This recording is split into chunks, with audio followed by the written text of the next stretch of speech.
Good evening, everyone. Give everyone a couple more minutes to trickle in.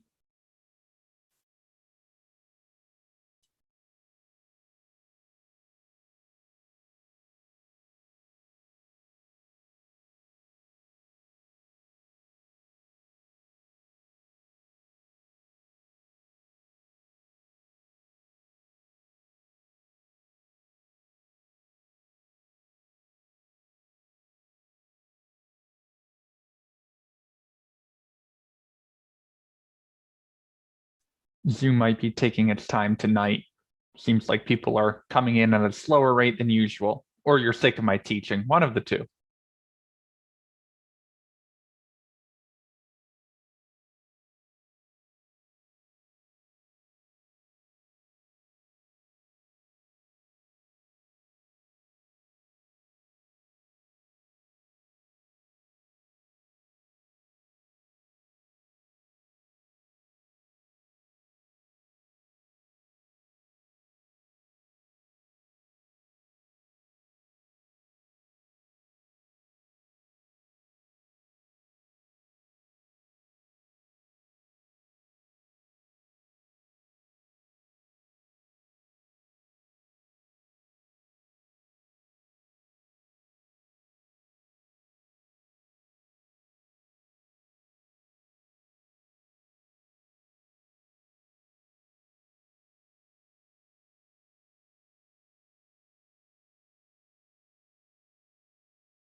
Latonia asked a good question that I'm happy to share with the whole class. She said, "Do you own any serious shirts?" Because I am wearing a Sriracha t-shirt right now, and the answer is yes. I do have a couple collared shirts. When I was packing my bags for the month in Asheville, I tried to hit a 50% non-hack upstate t-shirt ratio because I've got hack upstate shirts from every hackathon in the past 6 years that they have put on, and they do 2 a year. So I often, more often than not, am wearing a Hack Upstate t-shirt than any other kind of t-shirt. But in this line of work, I do think when you're interviewing, it's important, even in a remote interview, to put on a collared shirt or to dress up a little bit. The advice is always, well, it was before the pandemic at least, to dress one level above what the job you're interviewing dresses like. So if everyone is in t-shirts, putting on, a collared shirt's probably the way to go. If people are wearing a suit to work every day, obviously you're not going to go up to a tux, but for that interview, you should be wearing a suit as well. So the advice that I always heard was dress one level above what you're expected to dress in. So if it's business casual, then come in with a tie or that kind of thing. Obviously, with remote, a lot of that has changed. A lot of dress codes have gone out the window. I personally think it's important to wear jeans to work every day. And I say jeans as in, I think it's important not to wear sweatpants to work. That is one thing for me that I put on my pants and it's like, all right, I'm going to work, My brother wears sweatpants to work every day and never stands up on camera, and it is never a problem.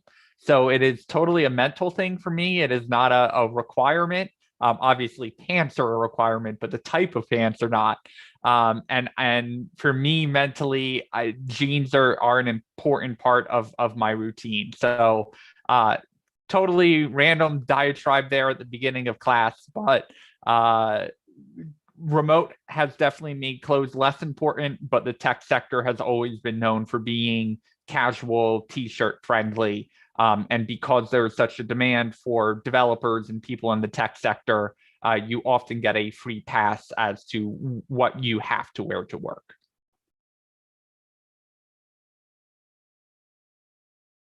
With that said, of me talking about not wearing pants, even though I definitely am wearing jeans right now, what did we cover yesterday?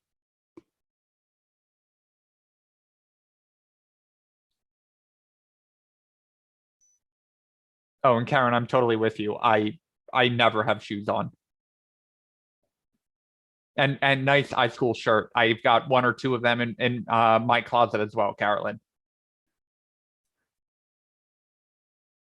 I did 3 years at the Syracuse iSchool. I don't have my degree, but I went there for 3 years.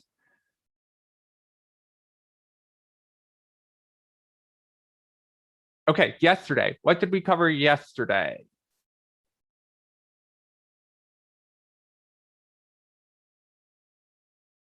What app did we make yesterday?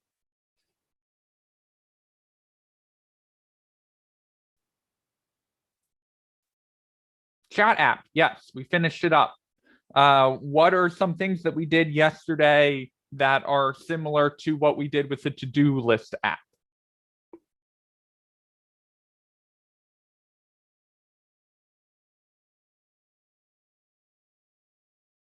Linking our HTML, CSS, and JavaScript for sure. We got that all set up on Monday, and then we started playing around with that more yesterday. We got more console logs in there. We definitely got an element by ID. We continue doing some styling. I think, Brielle, you're on the right track there. More specifically, yesterday was the edit and delete buttons, which all integrate into CRUD, or create, read, update, delete operations. We definitely worked a lot with objects and working with the keys and updating specific keys or properties inside of that object. We wrote a lot of functions, and the functions were not only just things that we had to put in functions, but hopefully start making a little more sense in terms of organizing your code and seeing that, oh, update HTML is something we are going to call in a lot of different functions. So we should put that in its own function so we can use it down the road. Definitely interactivity. We played a little bit with the CSS hover selector. So we were able to set visibility and hover over our buttons. We definitely moved a lot of code over from our HTML to our JavaScript and started playing with dummy data there. A little bit on ternary operators. Kyle asked a great question in the pasted code channel about why code was running inside a ternary, inside a template literal versus outside the template literal. So if you are still struggling with the $ curly braces and kind of want to know how that's working, I would suggest that you check out the CIC pasted code channel because there was some good discussion in there. Did I miss anything that people posted?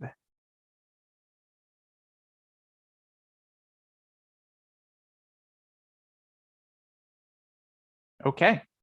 Any questions about what we did yesterday? Anything that we saw in the news that we had questions about?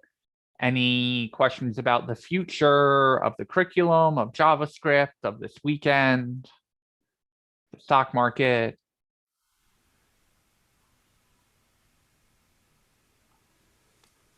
So I want to know how you guys all feel like now that you've had 2 weeks of Max with JavaScript. Better? So there is a Google Classroom assignment called JS Check-in. It would be super helpful if you guys completed that. I will send the link in the Zoom chat. If you could fill that out, like take a minute and do it now. It is technically only 2 questions, which is a little bit of a joke because the one question has, I think, 15 different responses on it. But that will give me a much better idea I believe I've got a full night of work to do tonight, of different kind of random topics. We're going to be jumping around a lot. But that form that you filled out is what we are going to cover tomorrow. So based off of whatever responses that you put in there, whatever you guys are not feeling particularly good about, I will spend more time on that tomorrow, breaking that down, coming up with more examples, all of that kind of stuff. So the good news is that a lot of the responses that have been coming in on lower scores or never heard of it score are things that we're already planning on covering tonight. I've never heard of it radio button is a very very honest answer, because there is something lower than a 1 score of the what the heck is that? And there are definitely concepts that I will hear in programming and I'm like, I've got no idea what you're talking about. Template literals and ternaries are the 2 more recent ones that I have learned in the past 2 or 3 years and now can't imagine writing code without it. So new features come to JavaScript all the time. But it was really interesting coming up with that list because it was difficult for me to go like, okay, I use JavaScript. It's the only language I write in at work. What are all the basic concepts that we need to make sure are covered for you guys? And so we use Eloquent JavaScript as kind of the handoff point between Gus and I of what chapters we're covering and which ones we're not. But I kind of merged down the Eloquent JavaScript list, took out a couple things that I don't think are super important and added in a couple other things. And that is that long list in the Google form. Latonia, can you expand on what a REPL is? I apparently subscribe to something called Replit. And I remember being introduced to it by, is it Jennifer Tran? Yeah. Is it Jennifer? Okay, so at one of the Women in Coding, I remember them talking about it, and now it just feels like a lifetime ago. But I still get these newsletters, and the most recent one talked about they just launched apps where you can go in. And so I was just curious, are they similar to libraries or completely not the same? Completely different. Replit is actually closer to VS Code. So Replit is I know their domain is Replit. I don't know if their company name is Repl or Replit, but either way, they are an online coding collaboration platform where, like, if you guys wanted to get together for as like a study session and write code together, you could all use Replit and see what each other was typing as we're typing it. So think like Google Docs level collaboration for your code. For Cohort 1, we went through 3 or 4 different online coding collaboration platforms. Replit was one of them. Cloud9 was another. There are a couple other ones. Some people use that as their primary development environment, so they write all of their code over there, and that gives them the benefit of being able to bring other people into their code and kind of collaborate with them on it. So Replit and a package or a library, definitely 2 different things. One is in what we call an IDE, an integrated development environment, or more commonly known as your code editor. And then packages are something that we're actually going to go over tonight. You guys, the only package you've probably used so far is the prompt sync package. You will start using a lot more packages, both in your React code and your Node code. But we are going to practice installing a package tonight, and also requiring code from elsewhere, and then also importing and exporting your code from other places. So the notion of using someone else's package in your own code follows the same import, export, or require templates, basically, that we use to import your own code as well. Mel, I am not familiar with Solidity, however you pronounce that. I have not heard of it, but let me just take a quick look to see if it is similar to anything else I am familiar with. Okay, so it is a programming language specifically around blockchain. So cryptocurrencies, Ethereum, that kind of stuff. Definitely a growing market, a growing demand for it.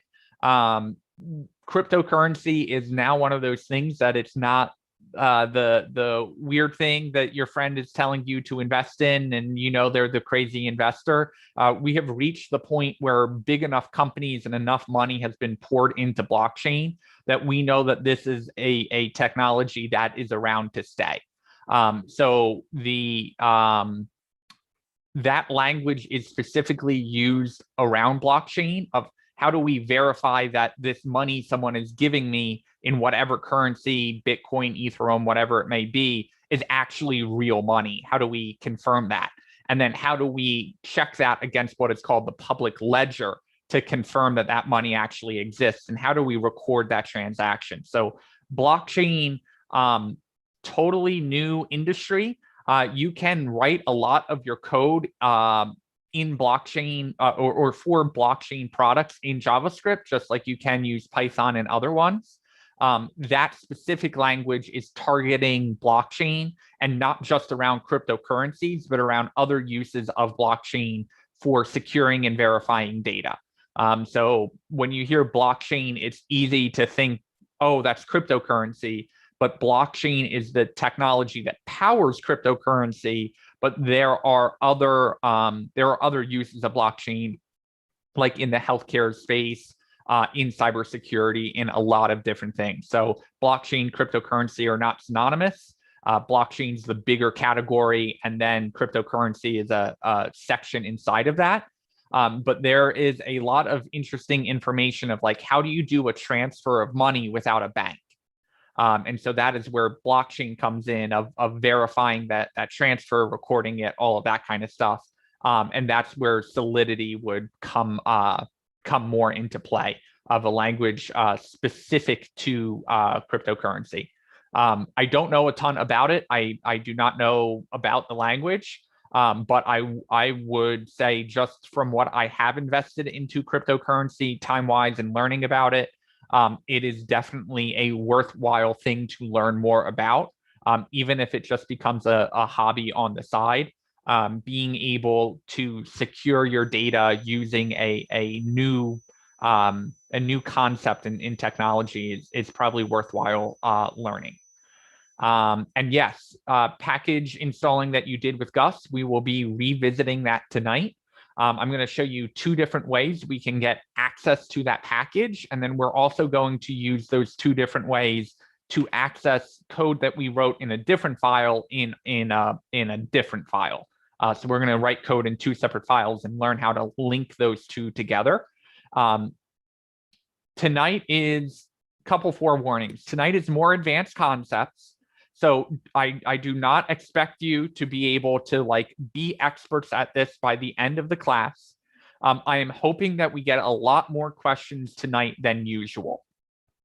Definitely follow along if you would like to. We are going to be working in several different files. So we're going to be creating a lot of files tonight with the hopes that you'll go back into the classroom repo and go, okay, this is when we were working on this little thing. So let me make sure I understand that concept. So I think there are 6 different concepts we're going to cover tonight. So it is a little less project-y and a little more segregated, but those concepts are more advanced ones. So if you're struggling with them a little bit more than usual, that is okay. The syntax is hopefully what you're going to be a little more comfortable with. And then if you have questions, definitely shout them out as you go. I believe I got everything in chat. Does any before I share the list of what we're doing tonight?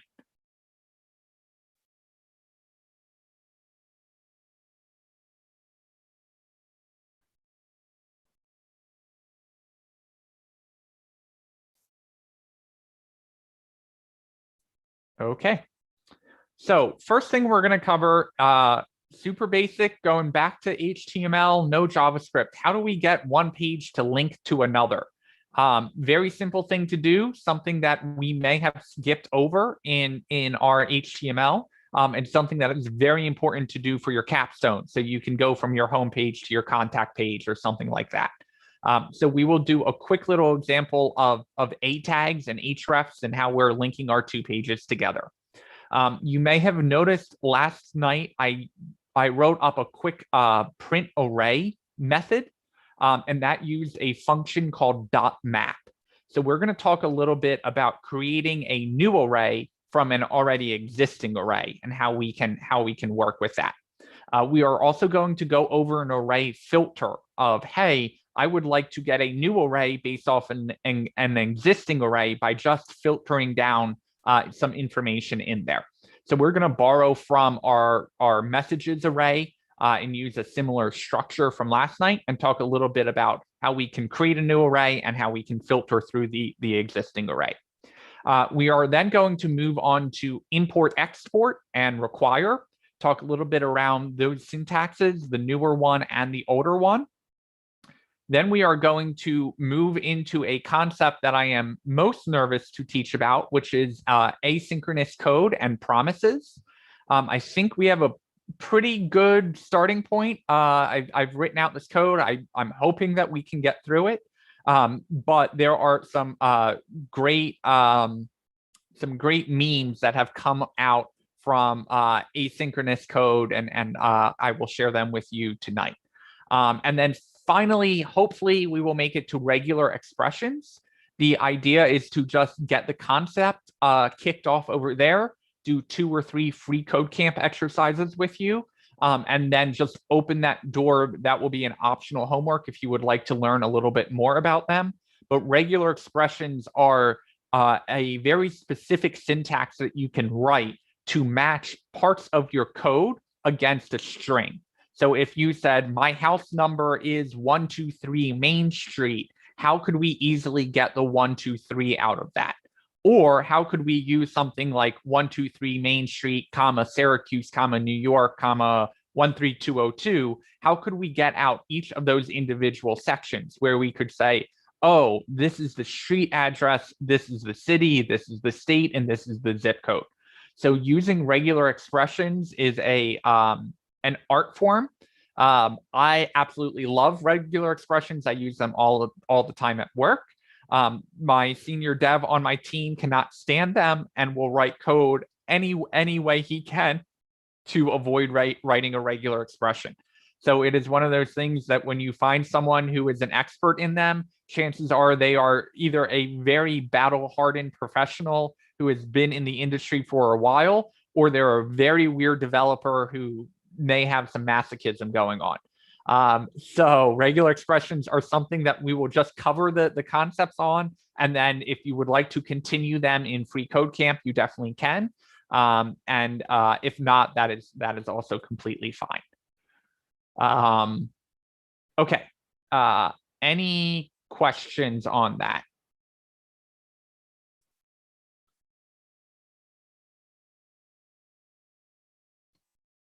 I'm going to copy and paste this link into CIC student C2 in case you guys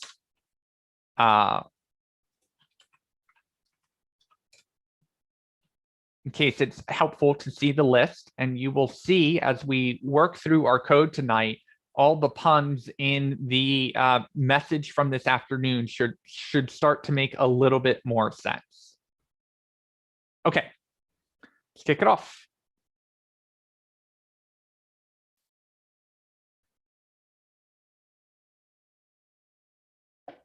So I am going to pop over to my VS Code. And in my code folder, I am going to create a folder that says week 4, day 3, because we're going to be creating a lot of code in here, and we want to keep that as organized as possible. So we're going to start with our linking example. I'm going to create a new file called index.html. And I'm also going to create a file that says contact.html. And in both of them, I'm going to use my exclamation point to get us started with a template. And I'm going to save, and I'm going to save. And no bootstrap, we're not going to do anything fancy. We're going to say something like header, and actually nav would probably be a better tag to use. And in my header, I am going to have a link to my homepage, and I'm also going to have a link to my contact page. And then in here, let's make a main section, and I'll say H1 homepage content goes here. Okay. And I am realizing I did something really dumb. I put that in my contact file. So don't do that. That should be in our index file. Okay. And over in my contact form, I'm just going to grab this main section, and I am going to go to my contact and drop that in the body. Okay. So I'm going to pop open my index.html. And we have this very hideous home contact homepage content goes here. So I would like to make it so when I click on contact, I end up on my contact page. What tag am I going to use in my HTML to link to my contact page? Mel, you got it, an A tag. An A tag is supposed to be short for an anchor tag. Really a bad name because link was already taken for CSS when we pull in our CSS. So we are going to use an A tag. And does anyone know what attribute we are going to use in our A tag? Our blank equals and then quotes. What is that blank going to be? Our href, exactly. So in our href, all we need to do is put contact.html. And the reason we only need contact.html in here is because our contact page is in the same folder as our index. So Chrome is going to be able to know, hey, go get contact.html from the same folder. Now, if we wanted to, we could come down here and we could make an ahref. And instead of putting contact.html, we could start it with HTTPS and go to google.com. And in our A tag, we would put Google. That's what's going to show up in the browser.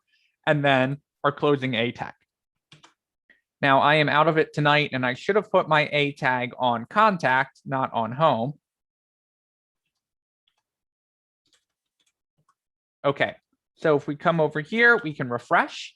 We now have Google showing up and our contact. So if we click on Google, we actually go to Google. And if we go back and we click on contact, we get homepage content goes here. Okay, the important thing is that we made it to contact.html. So let's go back over to our contact.html, say contact page content goes here. And with Joey, you are going to learn how to make reusable components, right? So how can I make my nav bar once and then use that across all of my different pages? Unfortunately and surprisingly, HTML does not have that built in. So if we would like our nav bar to also show up on our contact page, we would actually have to take this off HTML and copy and paste it into our contact page. Then we can move our ahref up to our home.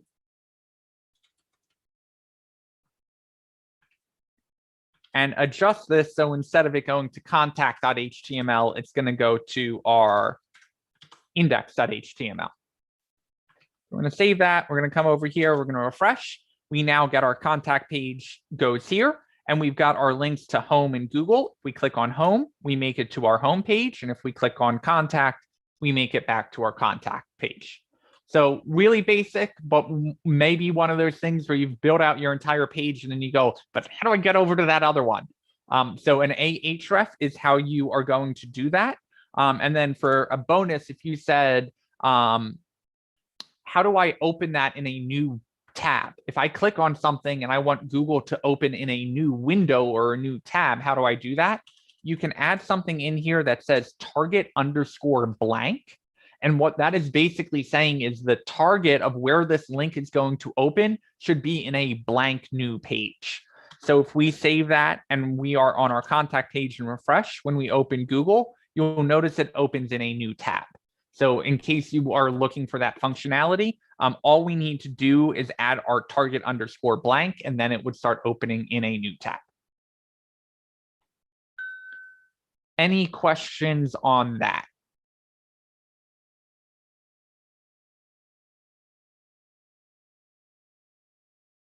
Okay. We are going to keep rolling here. We are going to create a new JavaScript file. So we are going to call this arraywork.js. And I'm going to right click on array work and open up our integrated terminal. And once the terminal takes its sweet time to open, I'm going to run the command pwd just to make sure I'm all the way in my right folder. So right clicking over here and opening an integrated terminal is always it's supposed to always put you in the right folder, but sometimes you'll be working in a terminal outside of your code editor and you want to make sure that you're in the right spot. So not only will pwd help tell you what file path you're in, you could also run ls, and ls is going to list, which is what ls is short for, all the files that you have access to in that folder.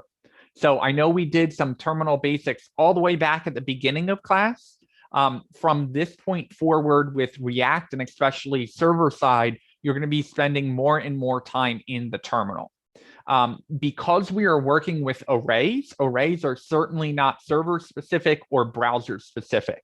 So we could totally run this code by creating our index.html, creating our script tag and linking to it, and then using the console in the browser. But instead, because we are only working with data structures and we don't really need any browser specific features, we are going to run that with Node in our terminal that's built into VS Code. So I'm going to create an array up here. And I am going to say const messages.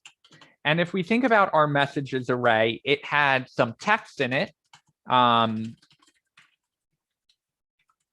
And then we also had a key or a property. We called it initially I sent it. It's probably a bad name for it. So we are going to say outgoing instead, and we will make that true because that's the first message that we have sent theoretically, right? And we can prove all of this is working by just console logging out our messages.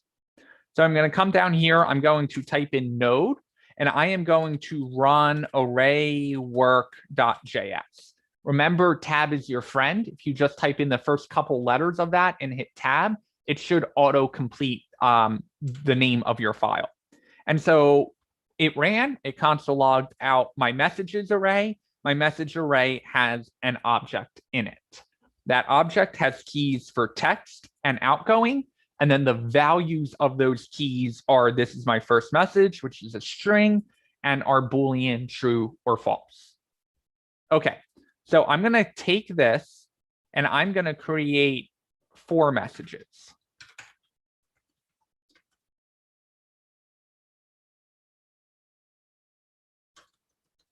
And comma separate them, not period separate it. Okay, so here are my 4 messages. I'm just going to play with this data so we know we have something coming out that we want to.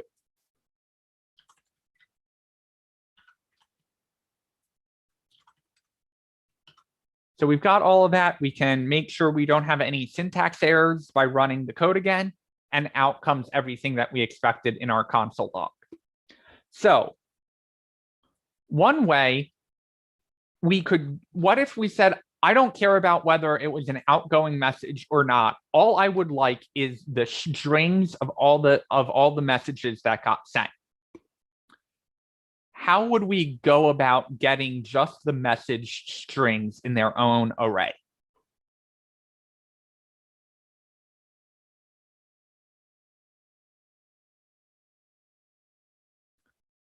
Mel, you're on the right route. We would definitely have to use message.text, but we only have access to messages. We don't have access to a message. So Shaw, you're also completely right. We would use a for loop, And then Carolyn, the way that we know so far is that we would push that into a new array, right?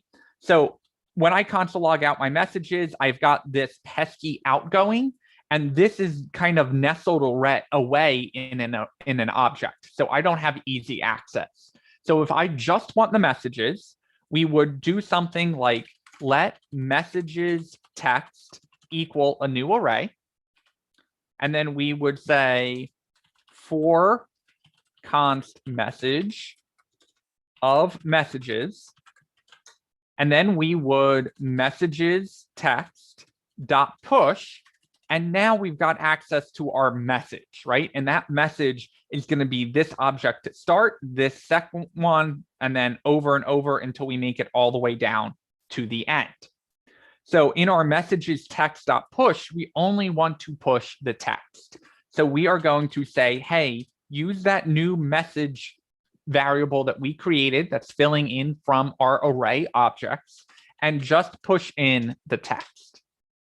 So now we can come down here, we can console log our messages text, and we can run it, and we get just our text.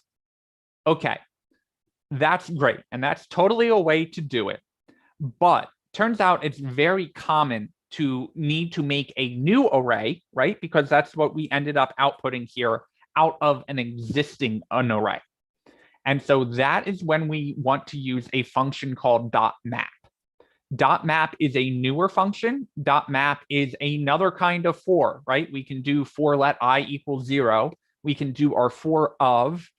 Shaw brought up, we could use a for in, which is usually used for iterating over objects themselves. But what we would like to do is a .map. And so .map should only be used if your end output goal is an array, a separate array. So what we are going to do is I'm going to comment all of this out. And I am instead going to say const messages text is equal to, and because it is an array, we can call messages.map. And then in our messages map, it is going to take a function of a message, right? And so this message is going to operate the same exact way our message up here operated. So every time this loop runs, if we console log out the message, we will get direct access to each of the objects. Now, it's important to look in our terminal and see, hey, there aren't square brackets on either side of that. So we are getting direct access to the message. And to prove that, we can call .text, and out comes our text. So you're looking at this so far and you're going, well, there's no benefit to this instead of the for of. Well, what will happen is whatever gets returned from our map function in here will end up going into this new array called messages text. So instead of this console log, all we have to do is return our message.text, and then we can console log out our messages text, and you will see we get the exact same output from when we console logged out using our for of. So .map, same thing as a for loop, right? It is looping over everything. It is giving you access to everything. But it is just a quicker way to say, hey, I've got this data that's nested all the way down, and I would just like an array that I can work with at the end of this. So .map is a great way to quickly run over an array, pull out just the function that you need, and get that into a new array. There is some shorthand around that, but because we've been using the word function, we're going to keep to being a little bit more verbose in our code. But just like you don't have to put equals equals equals true when you do an if statement. Same thing around the map. There is actually a shorthand where we can actually cut this down. I'm going to show this. Mac, Yeah. I just want to ask, because Is anybody else having trouble seeing Max's terminal because of the closed caption? So in the closed caption, you should have an option in your toolbar to click on closed captions, and then you should be able to hide subtitles.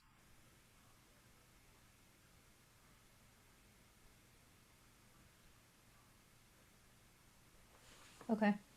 Okay, gonna keep going. Thank you. Yep.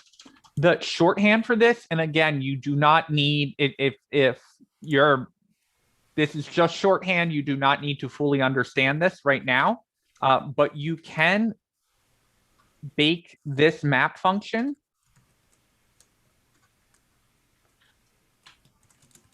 all the way down to that. So if we comment this out and save and run, we get the same exact output. So we can boil all of this down to this shorthand, where basically what we are doing, we're still looping over the array. We're still pulling messages out, but instead of returning something specifically, we are just accessing message.text directly. So that's a little shorthand for you, something to be familiar with, not something that you necessarily need to use right off the bat. And there are a couple concepts that we are using to get down to that shorthand. One of them is this arrow function, where we do an equals and then a right sign. Arrow functions are the newer way of writing functions. They are not exactly the same, but you will often see people using an arrow function to create a new function instead of explicitly writing out the word function. Again, behave a little differently inside the function. There is some weirdness with binding of this. That is a even more advanced concept than I understand or would dare to teach. But arrow functions are a newer way of creating those functions. So I'm going to comment that out, and we're going to go over one more array method, and then I will take a break, and you guys will have a chance to practice with this code. So we talked about how we can go over an array and pull out specific things into a new array, but what if we would like to filter our array? So what if we would like to say, oh, we would only like the messages to console log out that are outgoing messages. So we can take this for loop, and we can take our array, and let's just call this outgoing messages. And we can loop over our messages just as always, and just surround this with a nice if statement. If message.outgoing, and use our curly braces and say add to the outgoing messages array that we just created here, add in the message. And then we can console log out our outgoing message, run that code, and what do we see in the array? Only our messages where outgoing is true. So that's a totally fine way of doing it, but there is a way that is a little less wordy, and that is using dot filter. So what we can do, I'm going to comment this out, and I'm going to say const outgoing messages is equal to, and then we are going to grab our messages array and dot filter that. And just like our map function, it is going to give us message as a parameter.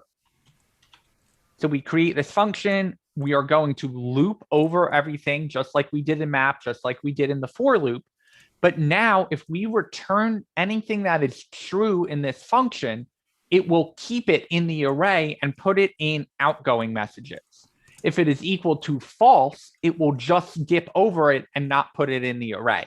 So what we can do is we can say if message.outgoing is equal to true, then return true, else return false.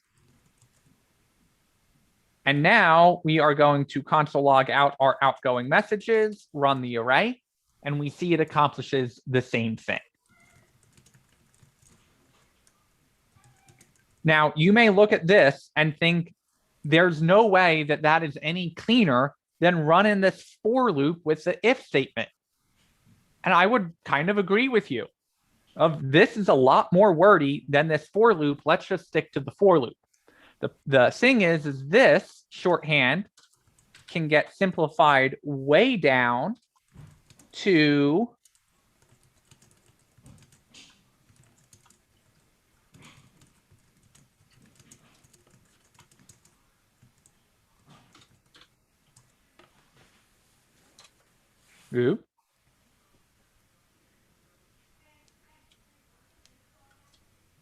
that.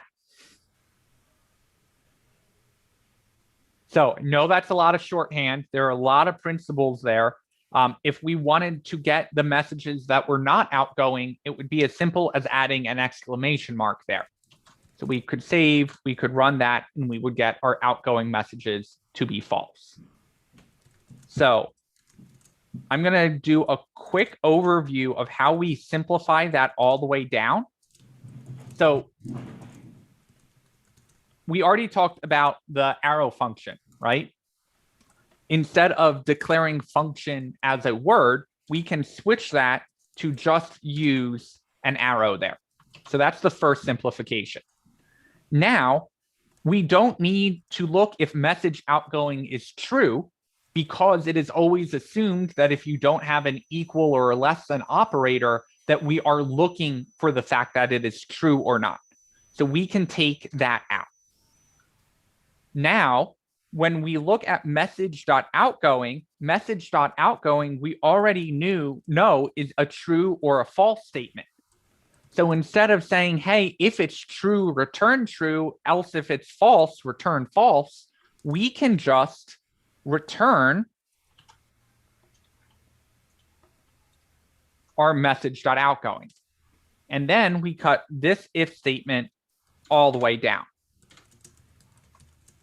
And it turns out that if all we're doing in our function is returning a value, we can take out these curly braces and just look at message.outgoing. So that is a good example of refactoring your code when you're really comfortable with syntax. Now, if we put curly braces in here, it's going to throw a fit, because it is going to look for a function that is returning something because we have those curly braces in there. So by removing the curly braces, it is now saying, oh, you don't want me to run a whole function and look for the return value of the function. You want me to look at whatever this message.outgoing value is. And because that is true or false, that's how we're going to figure out what we're filtering. So I'm going to leave both of them in here. Oh. I'm going to comment this one out. I'm going to put this one back in. I'm going to make sure my code is still running. It is. And then I am going to take a break. If anyone has questions on syntax, you can ask now. If anyone would like to try this, I'm going to encourage you all to create a messages array and do a little practice on using .map and .filter to create new arrays based off of your data all the way up here at the top.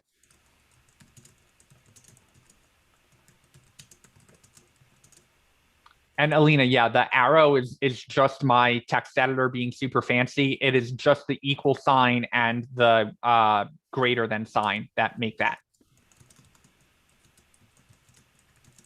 Can you make your text a tiny bit bigger? It's kind of hard to see I'm missing some braces, and some parentheses because I couldn't see that they were there. Thank you. And so this should be practice creating this array and getting the syntax down, and then also practice creating this map function to get just the text out.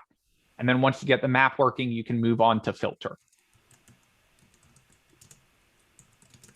And you don't have to do line for line, right?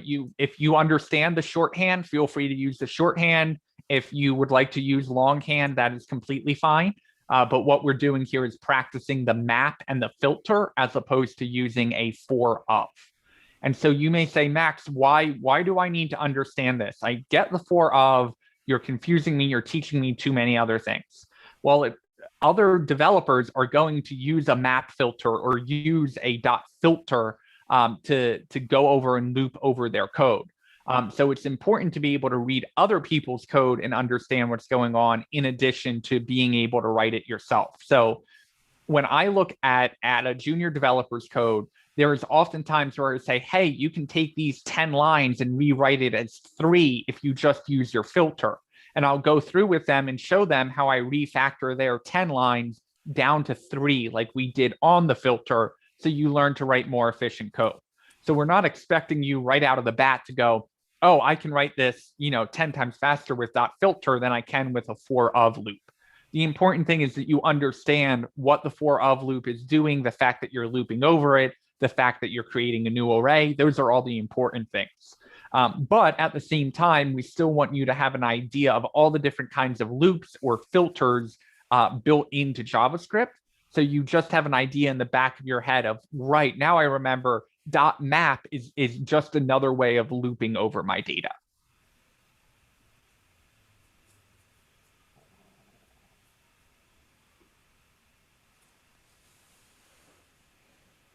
So we'll take a break until 6:30 and give everyone a chance to practice your array creation, your dot map, and your dot filter.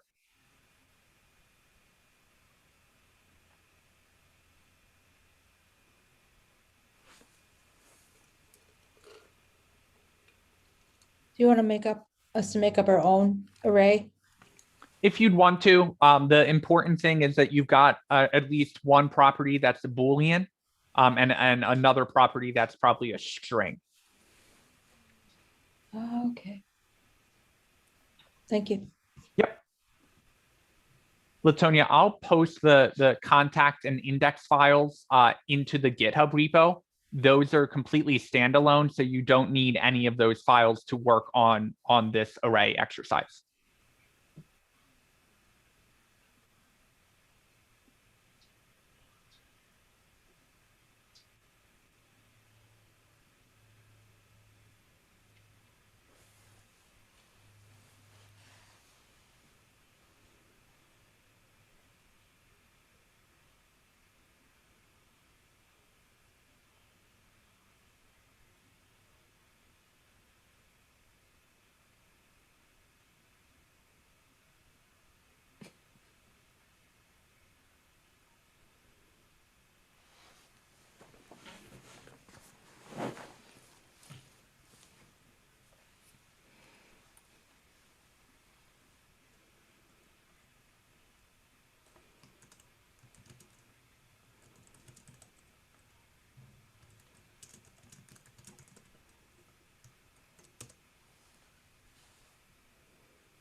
And a reminder to test your code as you're writing it.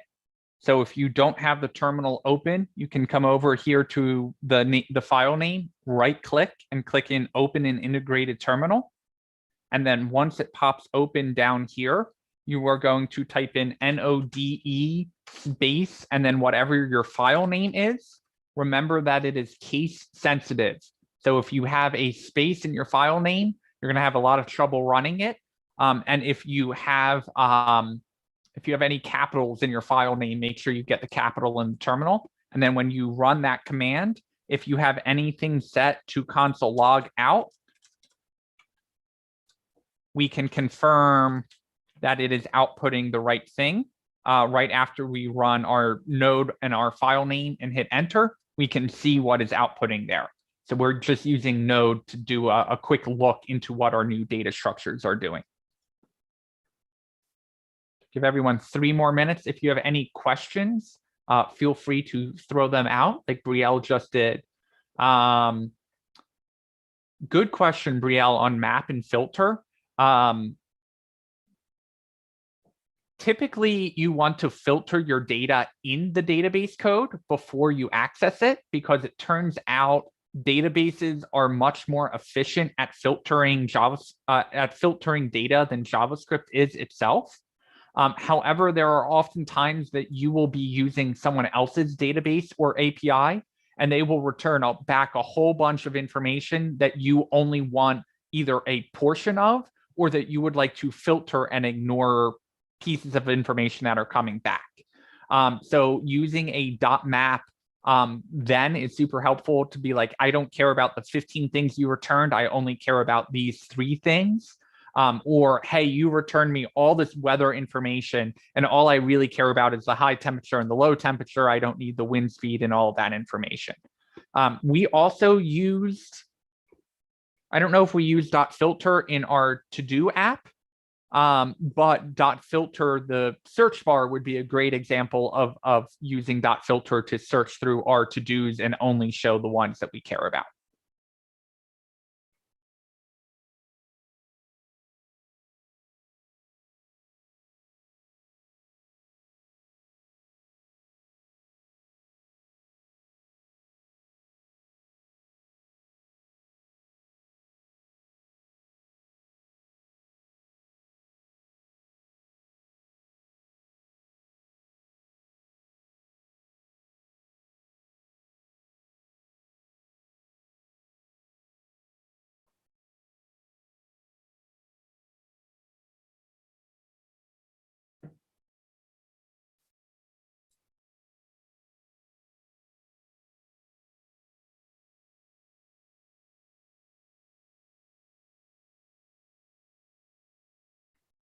All right, give me a thumbs up if you're ready to move on, or an open mouth reaction if you need another minute.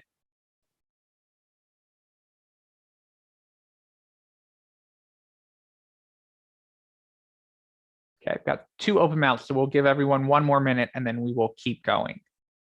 Important thing here, if you don't have it working, it's just the concepts of using a map, using a filter, and also understanding that they are both loop types and kind of what they're doing in that inner function to make the filter or the map work. So I will create homework assignments that will be snippets of every exercise we are going to do tonight, where you will have to use a .map, use a .filter, or do the equivalent of using a for loop and add in the things into that array. So give everyone 1 more minute and then we will keep going. And the code is in Slack if that is easier to reference.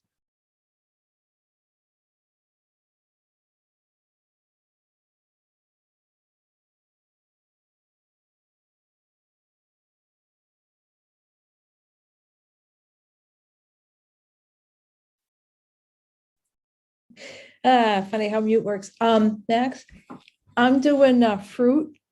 Yep. And so I've got like text and some, there's a bunch of bananas, true or whatever. For my string, I have one that says, yes, there are. So I have a true and a false, and I have a, yes, there are. Then the last one, instead of saying there are, it says how many oranges are in the fridge or whatever. And so the answer is going to be whatever it is. So that's a number. So I've filled that. Yeah, so requirement, right? we want to make sure that where pun completely intended here, we are comparing apples to oranges, or not comparing apples to oranges. We're comparing apples to apples. So Mhm. dot map is really going to excel when the key across all the objects is the same. So as long as the fruit object, every fruit object has a text key, then Mhm. that is when we would want to use map to pull out all of the text of the fruit. So for the thing you showed us, you have outgoing Yep. as the condition that, is that what I would use, or I have to come up with some other? Yeah, maybe a good example for fruit would be, you could have text be the name of the fruit, and then another property could be something like peelable. And if it's a banana, peelable would be set to true. And if it were an orange, it would be set to true. But if it were strawberry, it would get set to false. Oh, you could peel strawberry. No, seriously.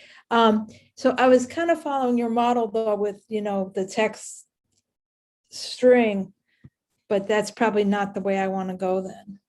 So you could make text the name of the fruit, but then the property, the way the filter that we're using down here is looking at outgoing, which happens to be a Boolean.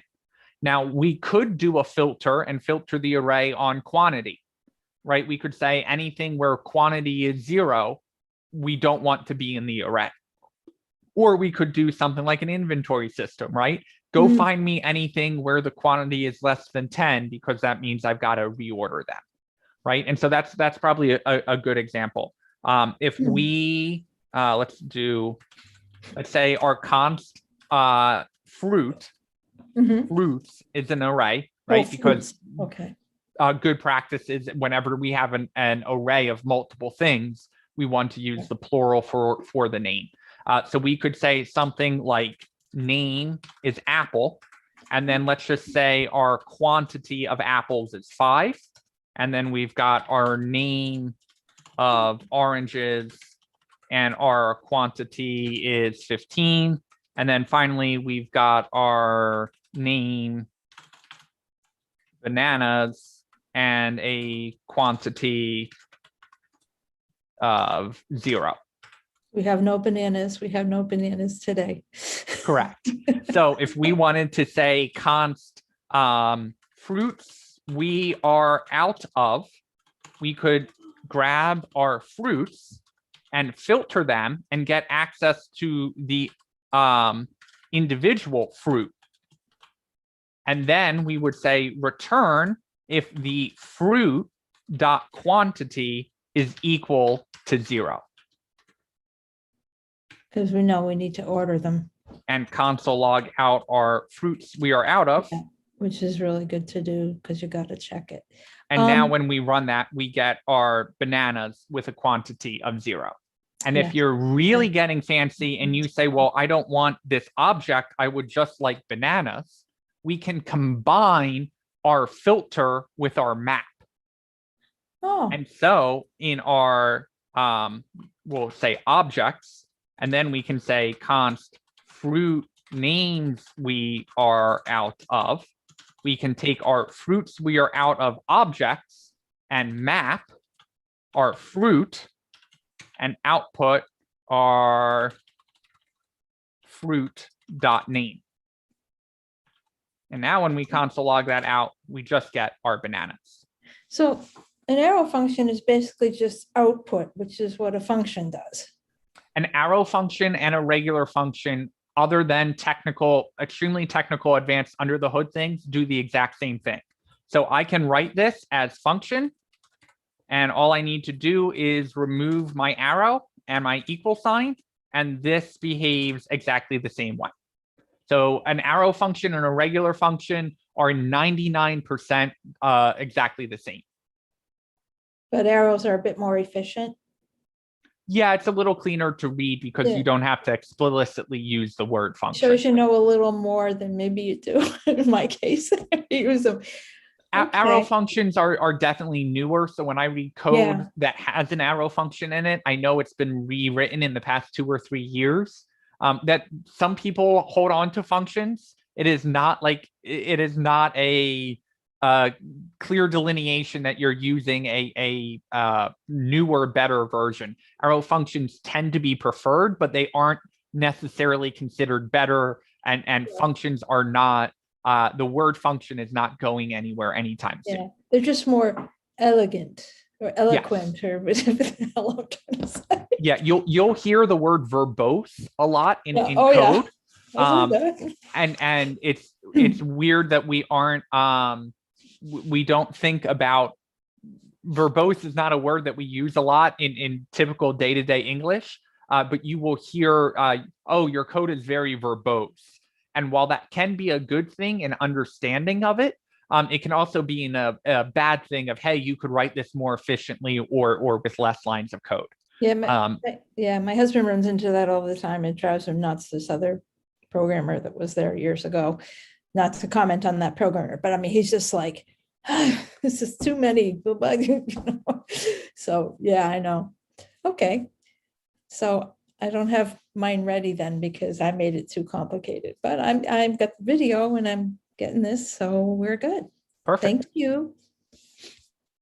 And just to do one more example here, we could, anything is filterable, right? So we proved up in here, we filtered off ongoing, which was a true false data type.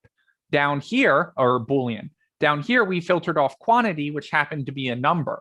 But we can even filter off of name. So it will be very common to filter your data and make sure none of the names are empty. And if the name is empty, remove them from the array. Or we could do something like if we add our strawberries, and of course we want to give them a quantity. Quart. A quart. And we want to add our blueberries, and we'll just leave them at a quantity of 5. But down here, we could do our console.log. And there's nothing saying that you have to put this in its own variable. We can dump that right in the console log if we wanted to. So we could say fruits.filter, and we're going to get access to our fruit. And we are going to return any fruit.name that includes berry.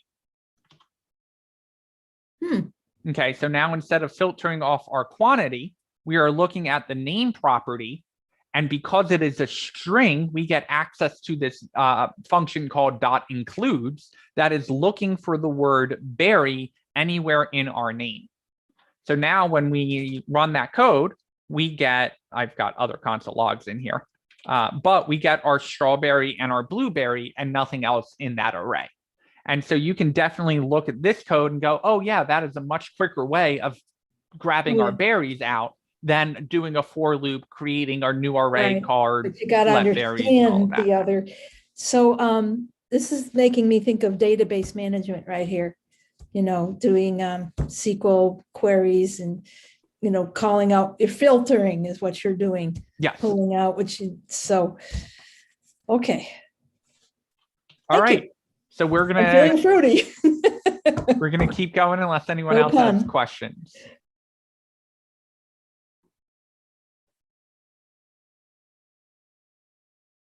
Feeling good about filtering and mapping, understanding the point of it, getting up, maybe hopefully familiar with the syntax, lumping things of, oh, it's a curly brace. It must either be a function or an object coming our way, or, oh, it's a square brace. It must be an array, or, oh, dot something. We're calling a function. Oh, we're seeing parentheses. That means there are parameters with the function. Hopefully we're starting to trend into the right direction. Okay, so we are going to cover 2 kinds of import and export, and then we will take our break 7 o'clock, 7:15-ish. Okay, so let's dive into this. We are going to create a new file, and we are going to call it import1.js. And the reasoning behind that is we're going to cover 2 different kinds of importing. And we are also going to create a new file called export1.js. And in our export one, I'm totally cheating and making sure I've got my code up so I don't lead you astray. Mass, can I just jump in with a quick question Sure. on logistics? So when we move to the next topic, is it okay to close out these other files? Like I'm just trying to get a handle on Definitely the is. workspace. Okay, thanks. Yeah, all the files won't be in separate folders, but based off of the file names, you should have a clear idea when you go back and rewatch this video or look in the GitHub repo which files are which. So we're going to start with the older method. This method is called CommonJS, and the idea of CommonJS was a commonality that would allow you to require files in the file that you're trying to pull it into. So in our import.js, we're going to start in our export. And in our export, we're going to use this special syntax. This syntax does not work on the front end. It only works in places that support CommonJS. The forerunner for this would be Node. And so because we're playing around and running all of this code in Node, we're going to start with the dominant method. And then we are going to go into the new method that is definitely favored if it supports it. So we are going to create a function. And our function, we'll just call it myfunc1. And all it is going to do, it is going to console log out myfunc1 just ran. Okay, pretty easy. But we're going to use this special object called module.exports.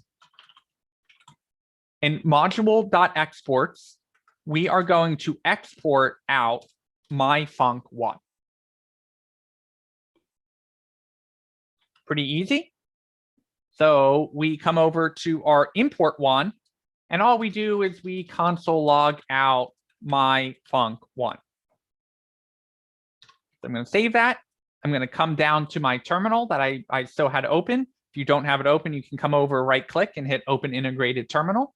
And I am going to, run node import one.js. And we get this nastygram that says reference error myfunc1 is not defined. Well, that makes sense. We called myfunc1, but all JavaScript knows to do is look in this file, and it can't find myfunc1. So when we use module.exports over here, we pair that with a special word called require. So up here, we can say const myfunc1 is equal to require, and now we need to give it a file path here. So the file path we are going to give it, dot means it is, first of all, this is a string, so we put it in quotes. The single dot means look in the same folder this code is in, this file is running in. The slash means, all right, look, this is a file path. And then we are going to type in import1.js. I'm going to save that. We're going to come back to our terminal. We'll push up and enter, and we see function myfunc1. Okay, that's good, but our myfunc1 was supposed to console log out myfunc1 just ran. What this is doing is it's saying, oh, I have access to myfunc1, but it's a function. So what am I going to need to get myfunc1 to run as a function? We need to call it Mel, and how do we call a function? The parentheses, yep. And so when we come down here, we run that, we get our myfunc1 just ran, and we can actually remove out this console log because our myfunc1 already has the console log built into it. So now if we come over here, we run our code again, we get myfunc1 just ran. So basically, this require is the equivalent of taking myfunc1 and just dumping it right into our import code. So I'm going to split that. I'm going to attempt to split that. Oh, you fighting me? There we go. So we've got our import file over here. No, we don't.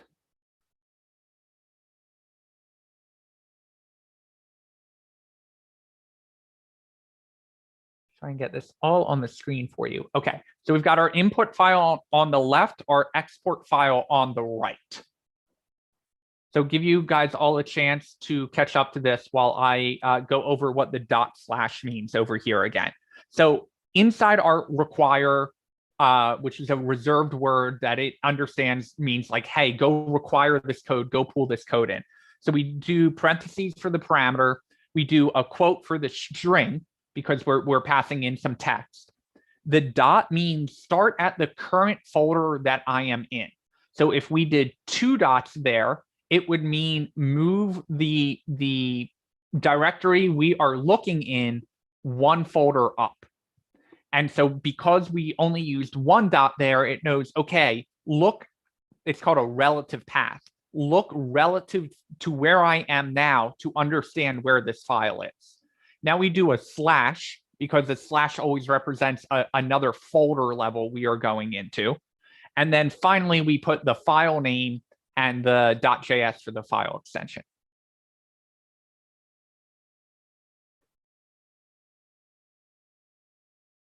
So if export.js were in the folder above it, we would use // and then that file path.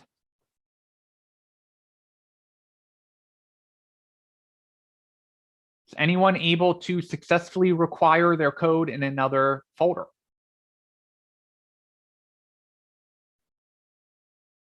Great question. It's yelling at us and telling us that we shouldn't be, I'm sorry, the question was, what do the 3 dots under module mean? And when I hover over it, it tells me that we should use common JS module and use an ES6 module instead, because common JS is the old way of requiring code. So we will go over that in a second. It's almost as if VS Code is leading me into what our next exercise is going to be. Okay, so this is great, but what happens if we want to do something else, like function myfunc2?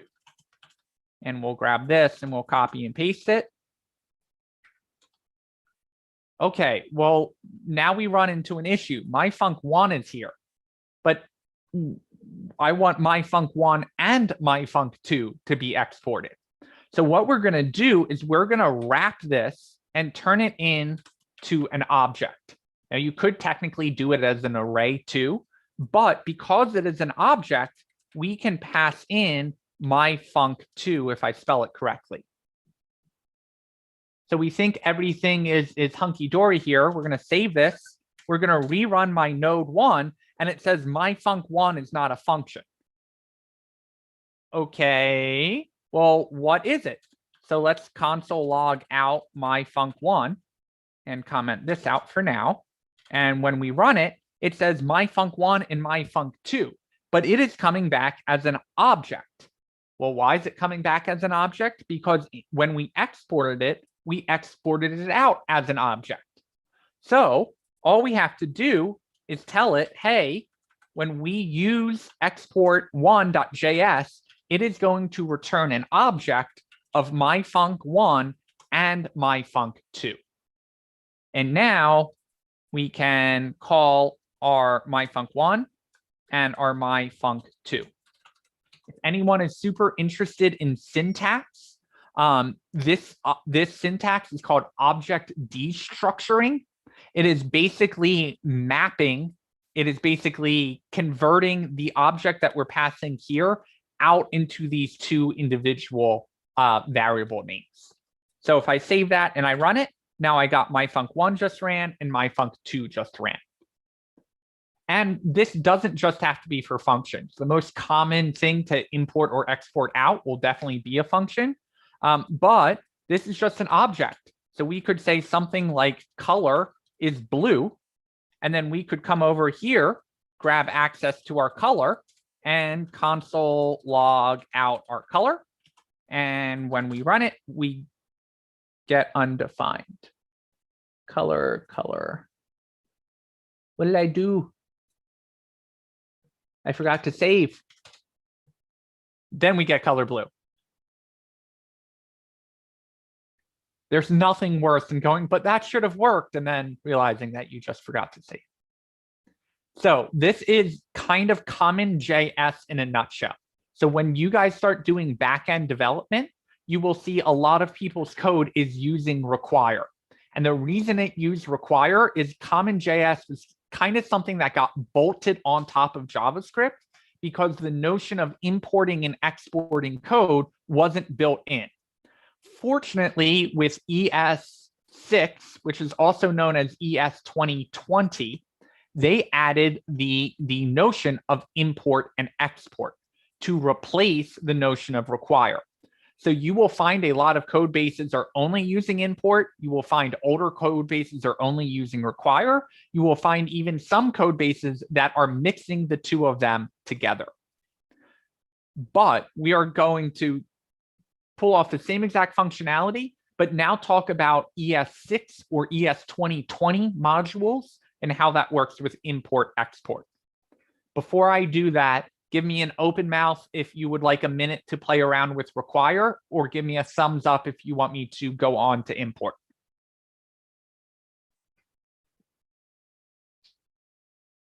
Okay, I've got 3 open mouths, so I'm going to give everyone a minute, 4 open mouths. I'm going to give everyone a minute on this. I will turn on wrapping so you guys can see the whole file. And I'll give everyone a couple minutes to catch up to this point. Can you remind me that the 2 dots are how you go up one directory? Can you remind me how you go back down into another one after you've gone up? Yeah, just the slash. Oh, So okay. the So I slash path is gonna bring you back down. Okay. So I might need 2 slashes. Okay, thanks.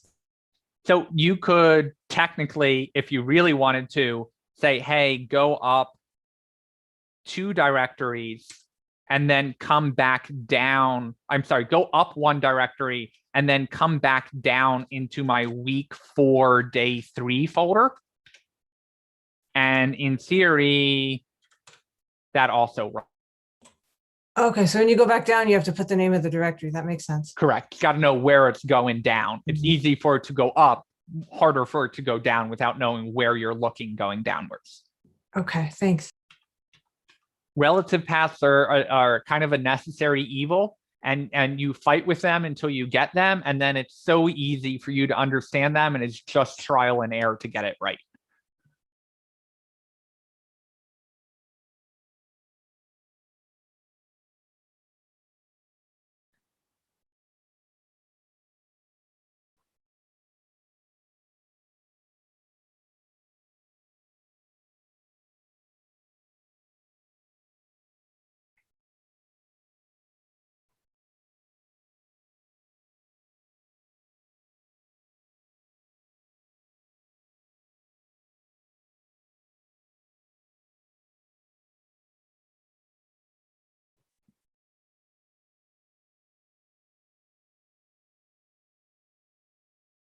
Oh, sorry, I'm being bad. I'm going to move this over, and I'm also going to copy and paste this into Slack.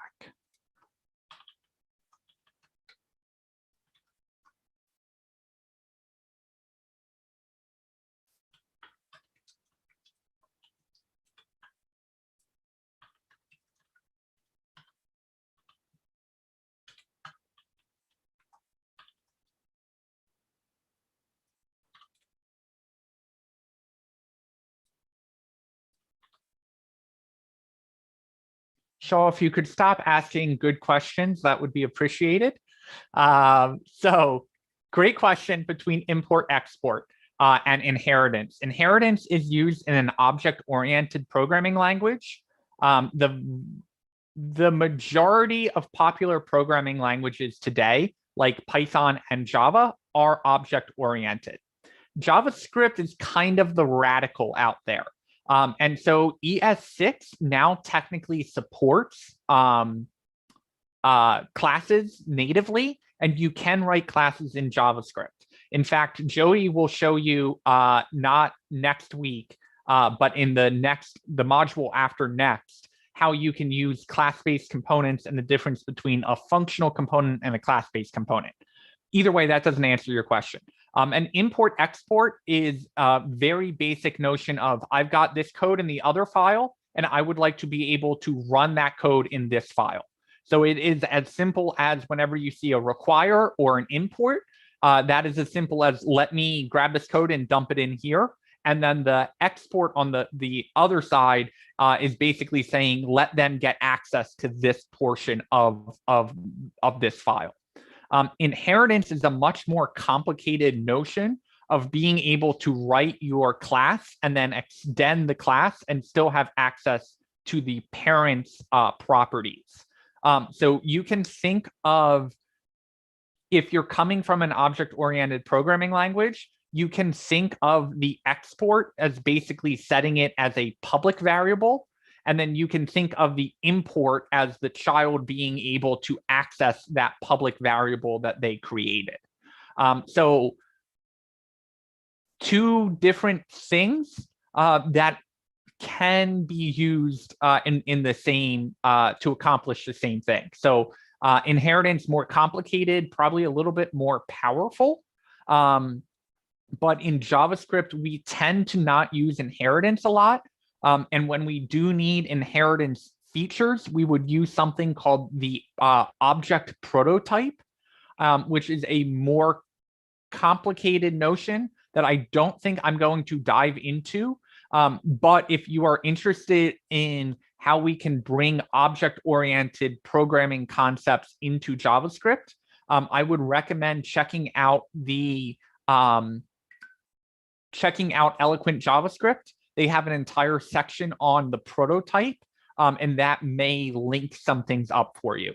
But import-export, just the notion of I've got code in this other file, how can I get access to that code in this code? And React will lean into import-export a lot, and it will also be how you can create reusable components that are in separate files, like your navbar, and then pull that navbar into several different pages you may be working on.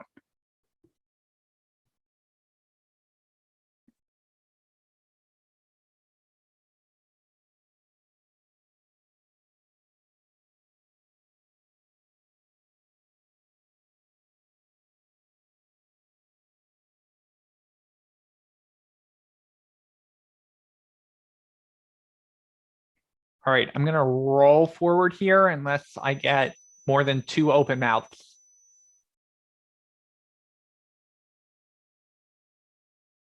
Okay. So in order to keep this completely, oh, I lied. There's one more thing we're going to do. So we talked about require, and when we required here, we gave it a file path, and that's how it knows, hey, go look at your own code. But what happens if we want to use a package? So I'm going to close out of export1.js, and we are going to come into our terminal, and we are going to run a command that is npm init-y. And what this is going to do is this is going to set us up with a package.json file. Package.json is what is used with Node Package Manager, or NPM. So it knows what we've installed and what requirements it has. So when I run npm init-y and I come back over to my files, we now see there is this package.json file. And it added in a bunch of defaults for us, which is fine. So I'm going to close out of this. I'm going to go to my import1.js. I'm going to jump down back to my terminal. And I am going to run the command npm install --save. And that --save is really important, because what it's doing is it's saying, hey, when I install this, I'm also going to add it to your package.json file.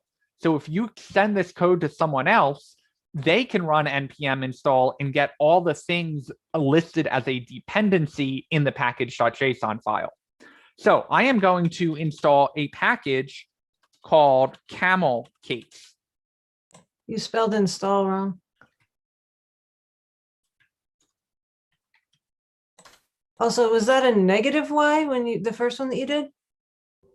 Did I see that? -y, yes. Dash Y, yeah. Yep. Okay. If you leave up leave out the -y, it is going to ask you a bunch of questions like, what would you like to name this? What would you like the version to be? All of that stuff. So the -y is a little shortcut to just say default it and create the file for me. So it's going to automatically fill in the name of the folder. It's going to default it to version 1. It's going to leave some things empty like the description and just generate out the file for you. So if you leave out the -y here, it will just ask you those questions. And if you spam the enter button over and over, eventually you'll get the same file created. Okay, so I ran npm install -- save, and then I said camel case.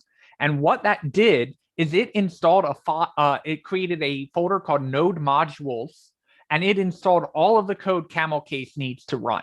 So can you guess what the camel case package does? It's not in camel case. That's bothering me. It Yeah, enforces it on your code. So if you forget to do it, it saves you a little time and trouble. And absolutely. Yeah. So what we are going to do is we are going to say const camel case is equal to require.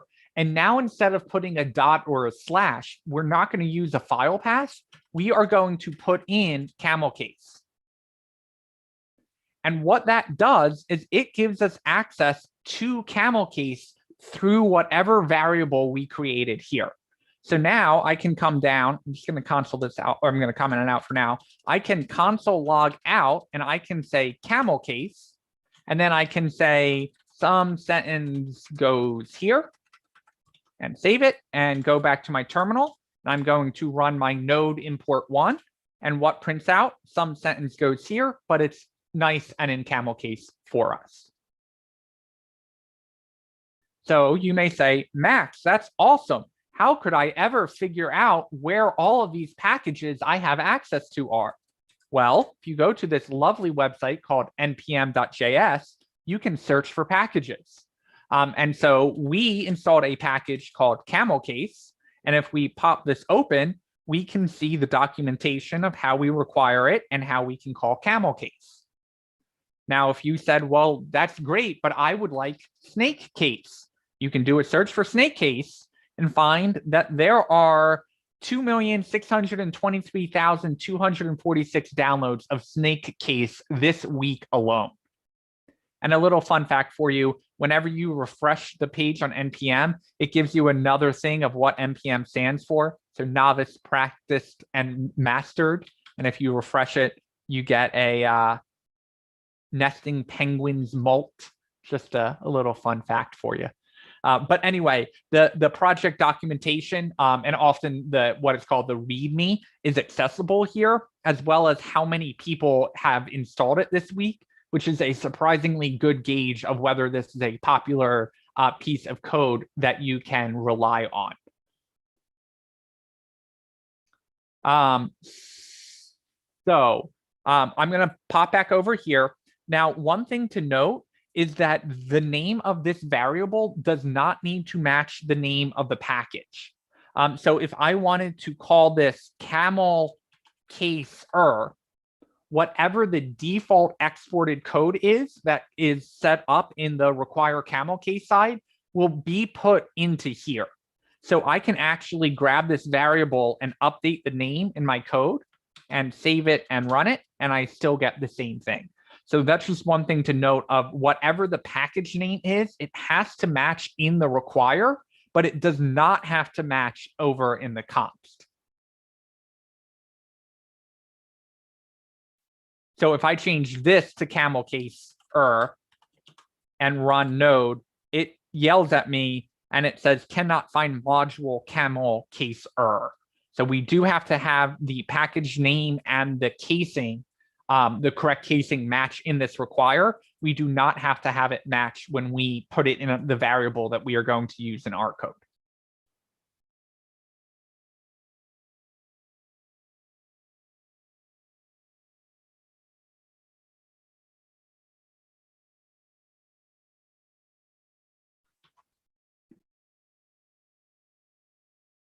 All right, we good to rock and roll here? I'll give everyone a 3-minute break so you can practice your npm init y, your npm install camel case, you're adding your const camel case equals require camel case, and then also try your console log to make sure that that is working. Installing packages is something that has become more and more of a requirement of being a developer. And I love the, we stand on the shoulders of giants quote of this notion of, we don't start from the beginning, we start from where our ancestors left off. And so packages are kind of that notion in JavaScript, right? Of someone else already wrote all of this camel case code for us. And there is a whole security discussion to be had around the fact that there are dependencies in our code that we are just installing and running with. But JavaScript is notorious for, oh, I don't need to write a function that just changes the case of my string for me. I can just pull in another package, dump it in, and use that. Can you put it back to the way that worked? Because mine's not working and I wanted to look. But I'm This should work. It does.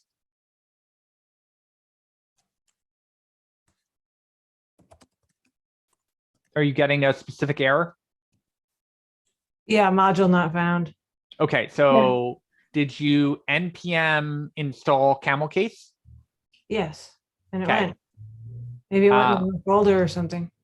Let's look. Do you have a package.json file? Yes, and it's in week 2 or week 4, day 3. You're calling it week 4. Yeah.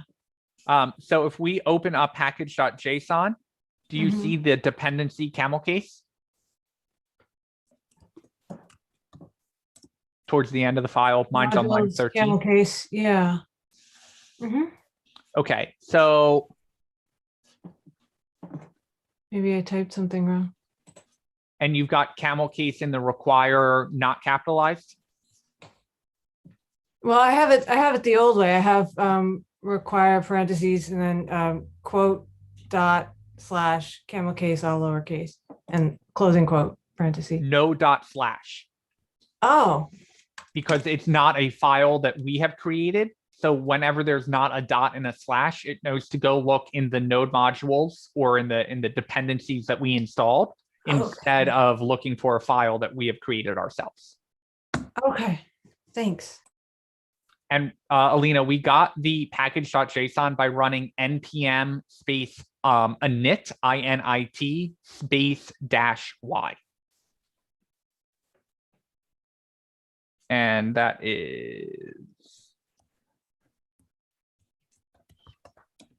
is right here.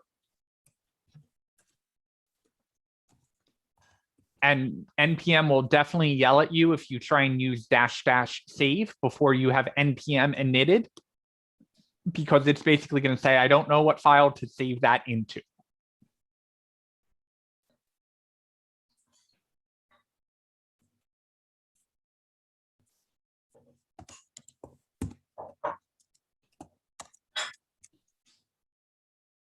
And I will copy and paste those lines into student pasted code and make sure I get the one where I spelled install correctly.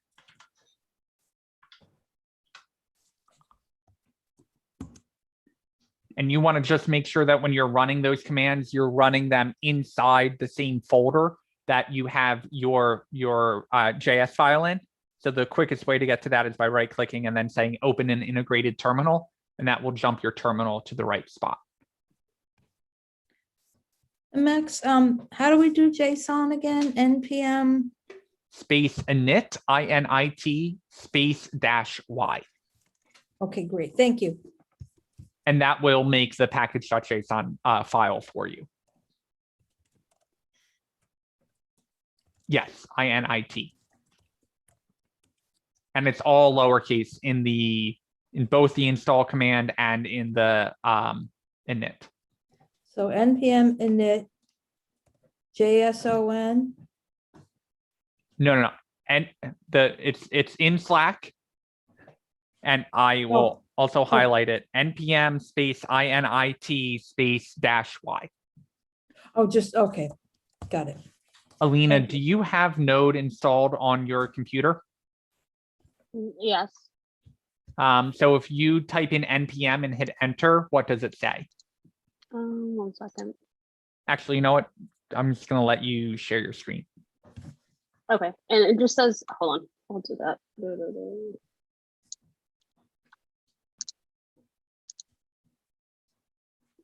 Is it sharing? Okay, it says that.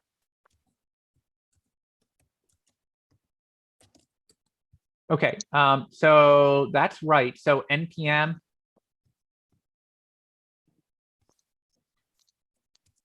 So then do npm in, because I did the just scroll up.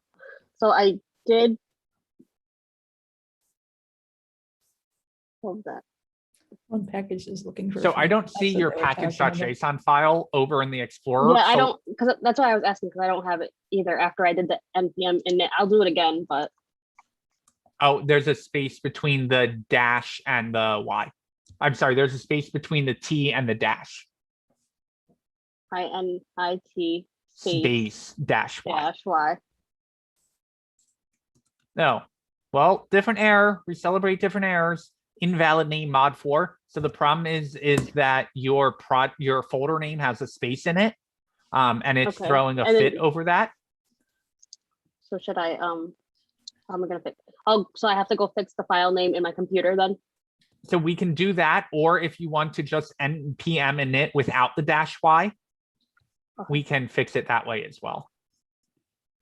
Like that? No, so just npm init and then hit enter. And then when it asks you for a name, now you can hit enter on that. Oh no, so you have 5:12, which is actually the problem. So just type in Oh. mod -4. It wasn't supposed to be that. I would have ran into that later.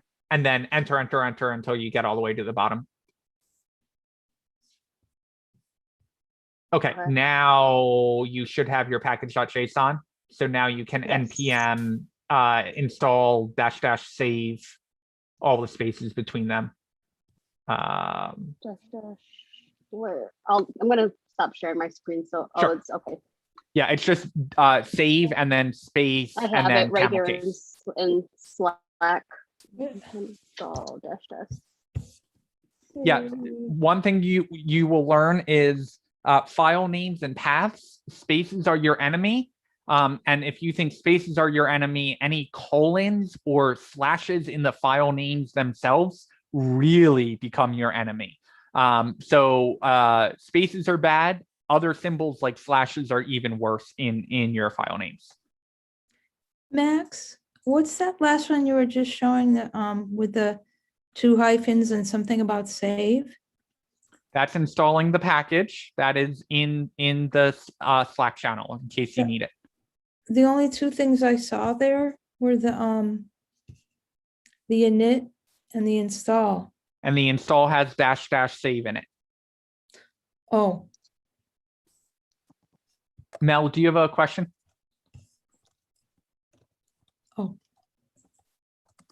I thought we did install. Oh, okay. I did install camel case.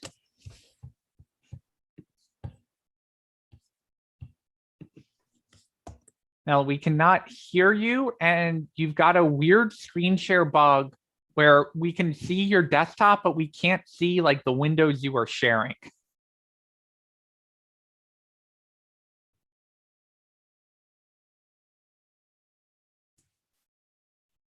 Okay, I'm gonna actually, okay. Yeah. Still have that same issue where see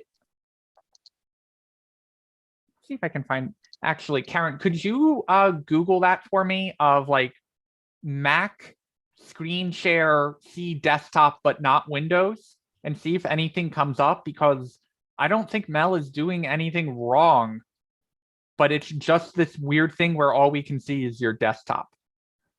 Meanwhile, if you want to copy and paste the code to me in Slack, I might be able to help you there.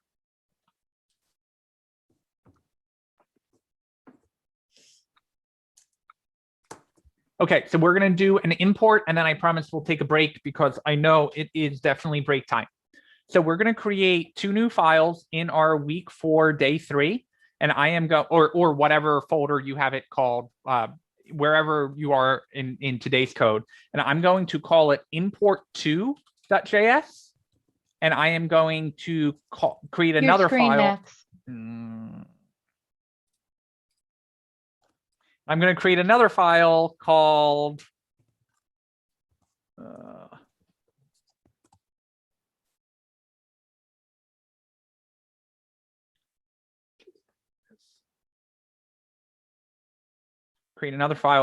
export2.js, just so we're keeping the 2 separate, right? And so now, instead of using that require functionality, we get to use something called import and export. And this code may be a little cleaner to use. So we are going to export a function called myfunc1, and we are going to console log out myfunc1 just ran. And it's as simple as that. So when we save this and we go to our import2, we can say import, and we are going to say import myfunc1 from export2.js. And then we are going to run myfunc1. So I'm going to come down here. I'm going to go to my terminal. I'm going to run import2.js, and it says cannot use import statement outside a module. Well, it turns out that this import and export functionality is so new that we've got to give Node a heads up that we are using modules. Because again, this import export is an ES6 module, and the require statement is known in common JS. So what we do is we pop open our package.json, and towards the bottom, I say module. And then I say, I think true. No, I say type. And then I say the type is module. And because this is a JSON file and not JavaScript itself, it is very picky that you get a comma at the line above it. You get the quotes right on this side and on this side. So I'm going to save that. I go back to my terminal. I run node2 import. I run node import2.js, and I have my func1 just ran. So I'm going to pop back over here and split my code. I'm going to show you. So we've got our import running there. We can also export a default function.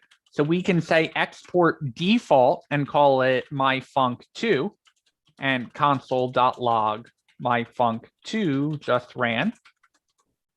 And then over here, I can say import, and without the curly braces, I can say myfunc2 from export to.js. And because it is the default, why are you mad at me? Oh, because I forgot the word function. Because that is the default function, now it knows that there aren't curly braces, so it will run the default there. So I can say myfunc2, save that, run that, and I get my myfunc1 just ran and my myfunc2 just ran. So one more example, just like we can require from file paths and we can require packages, we can also import packages. So I can import camel case or whatever I want from camel case. And just like the require, this has to match the package name. We can call this whatever we want. And then we can console log out our camel caser that says sentence case fixer and run that. And we get our sentence case fixer. So I will leave this up on the screen. I will copy and paste this. Mel, try running the npm init without the -y at the end of it. And then when it asks for the name of the package, just type in like mod4 or something without a space in it. So because your folder name has a space in it, that's why it's coming back and yelling at you and saying, hey, package names can't have spaces in them. So if you run just the npm space init, hit enter, and then when it asks for the name, just type in mod4 or anything without a space and hit enter. It's going to ask you a bunch of other questions. You can rapid fire enter on all of those. That should then create your package.json file, and then you should be able to npm install --save your camel case without any issues. Alina,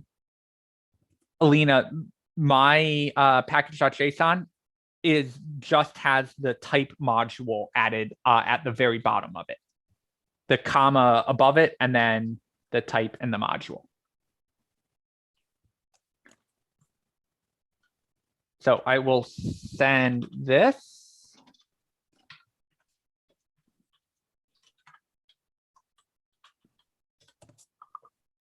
I will grab my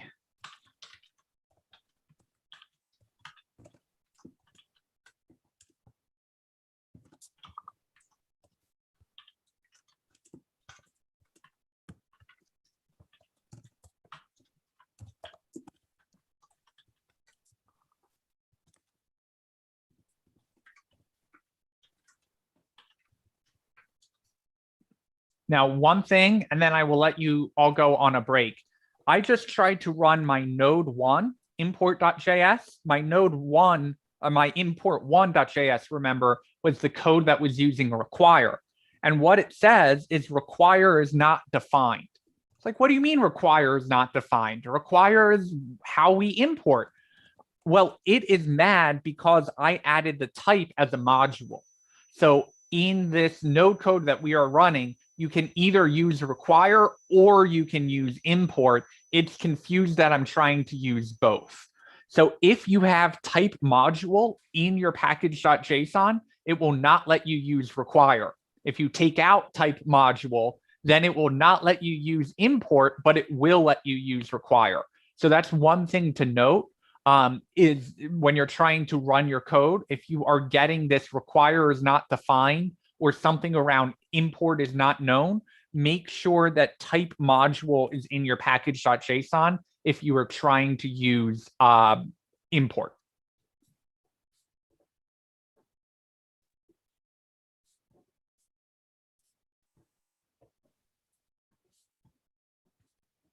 So we are going to take a break until 7:45. We'll give everyone 20 minutes. If you would like to catch up on this code, you can. If you would like to catch up on the import code, you can. I will create both of them as assignments in Google Classroom. Code is shared in Slack, and I will stick around if you have any questions. But I encourage everyone to take at least a 5-minute break. And we will resume at 7:45.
Susan, your code is working. The camel case is not only supposed to capitalize the letters, but camel case removes any spaces. So the package is working as intended.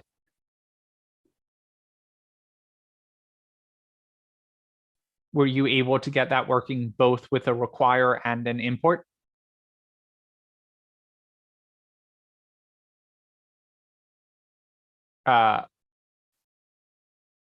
I don't know. I was lost earlier, so I got this to work.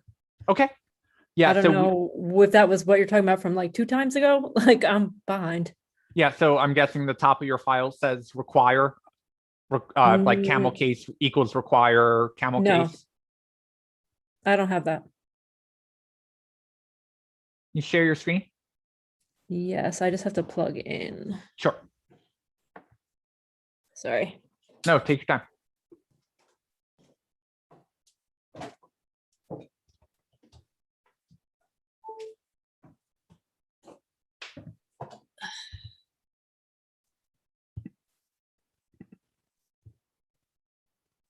I can't share.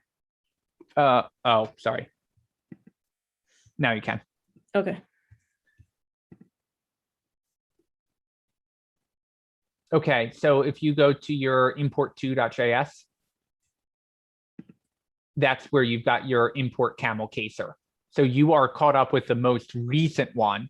And then Yeah. if you open import.js, you've got, okay, so this is the one you're behind on. So you're caught up on the most recent one, not the Yeah. one from 2 times ago.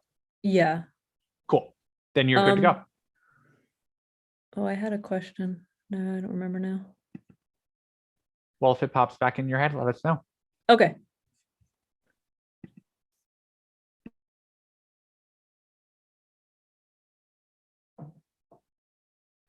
Yeah, Latonia, let me share my screen on that. So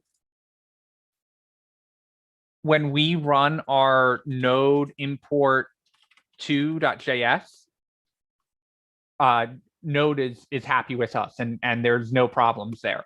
But when we run our node import 1.js, it says require is not defined. And so node is kind of being temperamental here, and it's saying, do you want to import or do you want to require? You can't use both.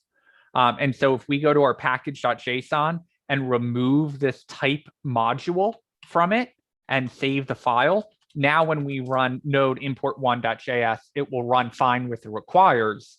But if we run node import 2.js, it will yell at us and say, cannot use import statement outside of a module. So it's just important to add this back in or out, depending on which one you're trying to get to work. You could also create that code in a separate file, a separate folder outside of where your package.json is, and that would let you run both at the same time. But for the point of tonight, you can just remove this based off of whether or not you're trying to use a require or an import.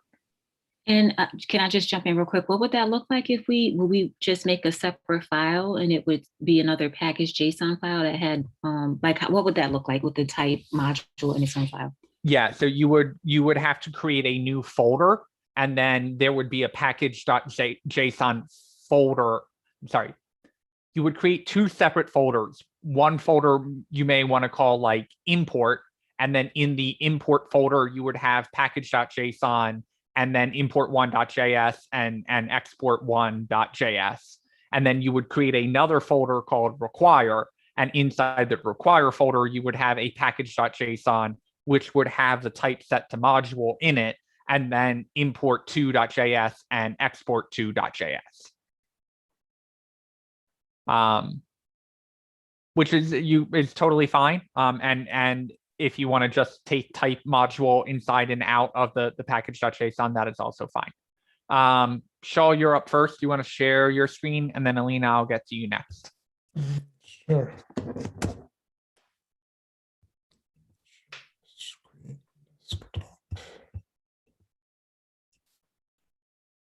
Okay, so we are getting export default. I missed on your I missed putting the word function right here, and that's what caused it to not work. So if you add in the word function, space, yep, and then a space and then save, that should fix it.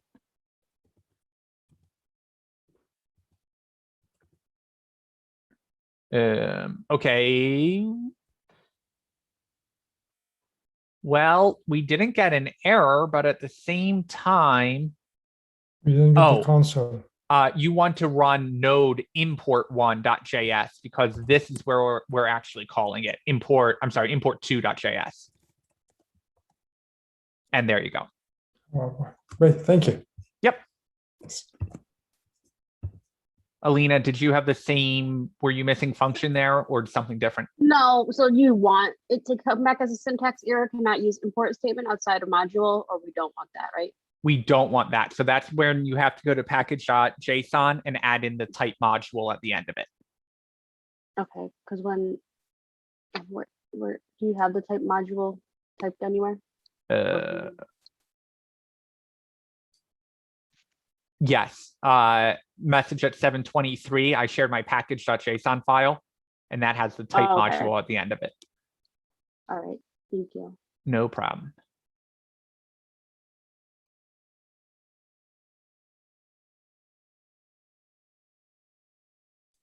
Awesome work, Susan.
You're correct, Susan. Requires the older way.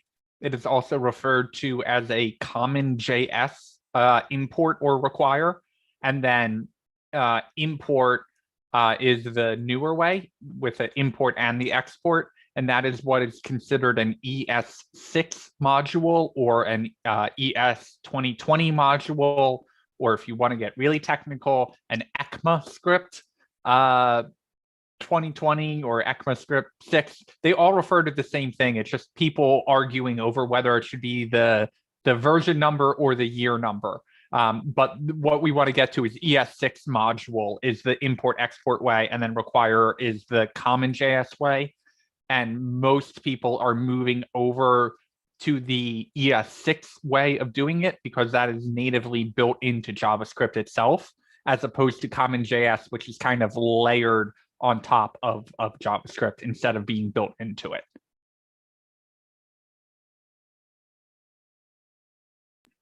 Okay, so it's just the syntax of it? as Pretty the much. main thing? Yeah, okay, Pretty Great. much. thanks. And that is probably what confused me the most was I'm like, I don't understand. These are doing the exact same things. Why are they different? And that is why JavaScript tried to standardize it. And that's what the import export is. Okay. Thanks.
Kyle, can you share your screen so we can see your file structure?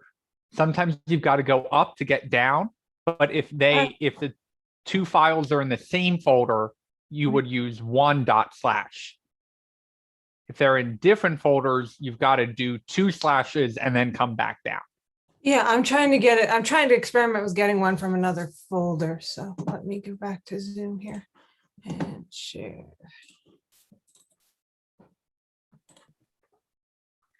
Okay, so you're trying to pull export two into import two, correct?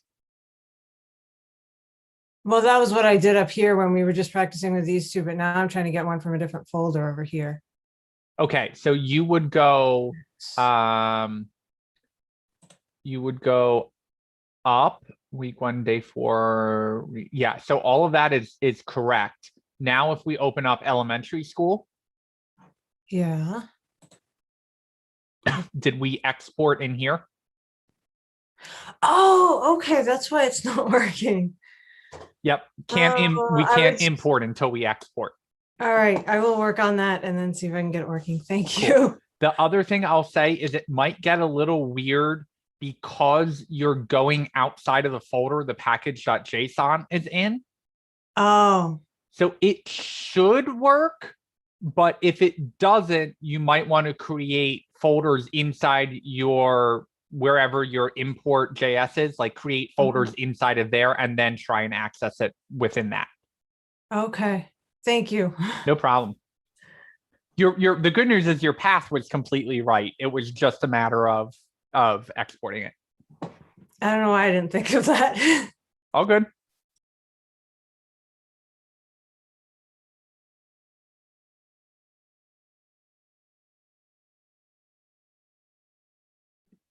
I have a question. Shoot. Is the whole, I mean, I got all caught up with like the file names and all this crap and whatever and figuring it out, but is the whole point of this that you could potentially write a function and you need it to run on multiple pages on your web pages, so you just only have to write the one and then you import it over? It's like linking, it's like if you're linking it is basically.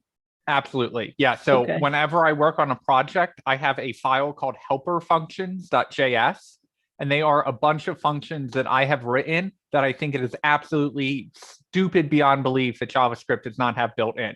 So I have like 15 functions written that I can just call a function and it has it built in.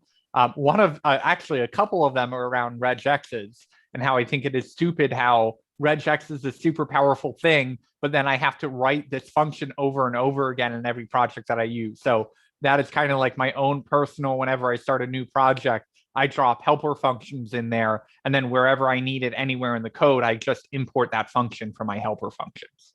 Okay. And Great. the same goes for packages, right? Like you may be using a camel case package in several places across your site. And so you could just import camel case, and then wherever you wanted to, you could camel case a string. I missed what that was because I was fixing my file name, so I didn't really understand what the package is in the camel case. I realized that's a specific version that someone wrote, but I didn't know what it was for. Yeah, camel case is just so you can pass in a string and get out the formatted version of it without any spaces in it, and the first word being all lowercase, and then the first letter of any subsequent word getting capitalized. But camel case is like a very small package. A package could be as big as React. Like React itself is an NPM package. And that will get added to your dependency. So a package can literally be like 3 lines of code long, or it can be 300,000 lines of code. So packages are really anything that you're pulling in from NPM.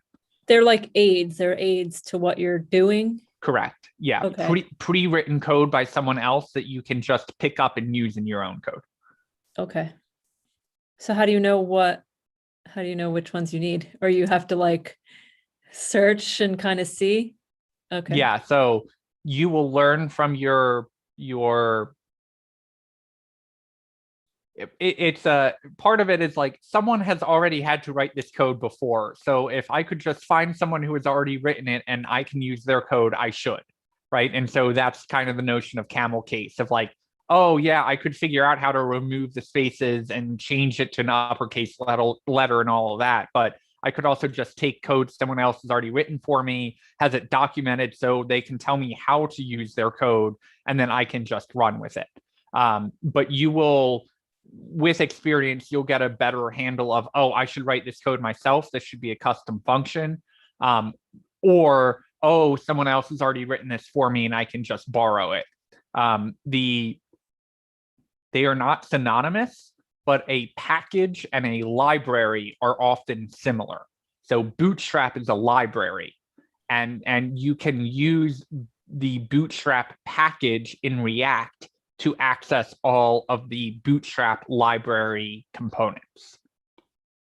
But you'll go into that in React shortly. And React is very import friendly. So React makes it super easy to not only import your own components that you're coding out, but also import components other people have created for you. Okay. It's a lot. It is definitely a lot. And if you tried to wrap your head around every NPM component out there, it would just implode instantly.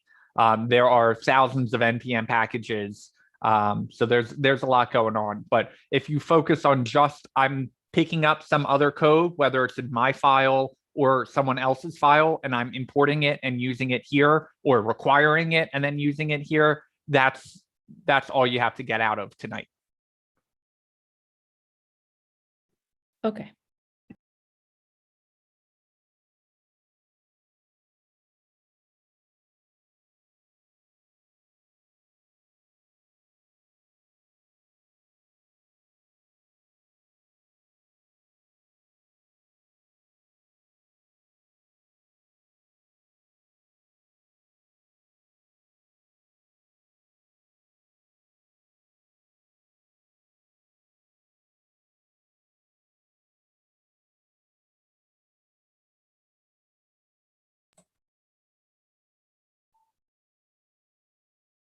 When I'm installing the package JSON in the other folder, I don't have to do that. I have notes here. I did the npm init -y, and then I have the other note that says npm install -- save camel case. I don't have to do that part Yeah, so it's gonna, because it's not camel case. So I don't remember what we did the first time. the npm init is what creates the package.json, but Okay. it's probably gonna throw a fit because you're going outside of the folder that has package.json.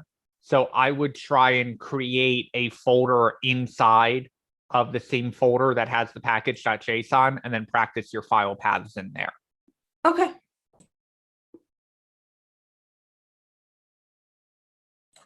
While I'm on that, I just put export in front of my function that already existed in the other file. But if you were really doing this, is that going to mess up the ability of that function to run normally, like within that, like if you're just doing node within that folder?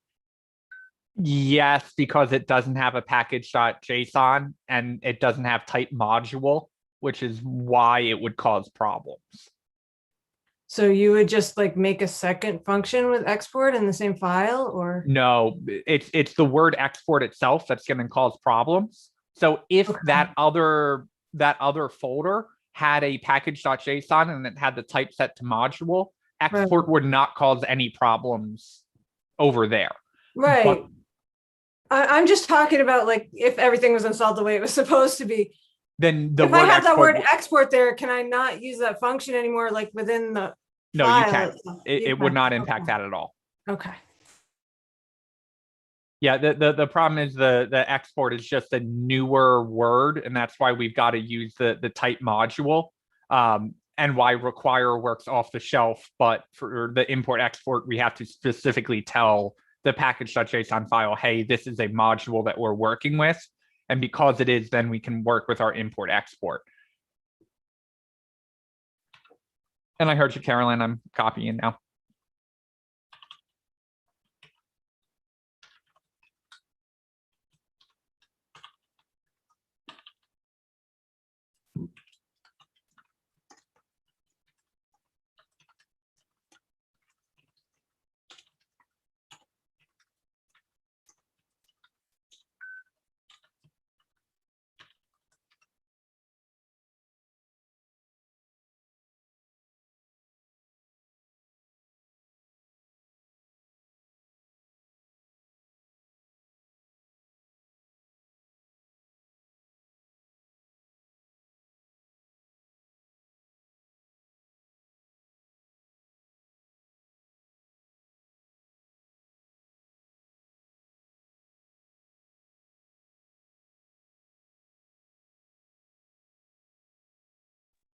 Tony, I'm not sure I understand your question, but if you use either export or module.exports, that will not affect the ability to call that function in the code itself. So Yeah, I got that. I just, from what you and Kyle were saying, I wasn't sure if there was a way just to leave it where you could run all the files, but have it read it in such a way that it wasn't recognizing that it was a newer word. Yeah, no, it adding export to it, as long as the code is set up to understand what export is, will not impact the ability to call that function within its own code.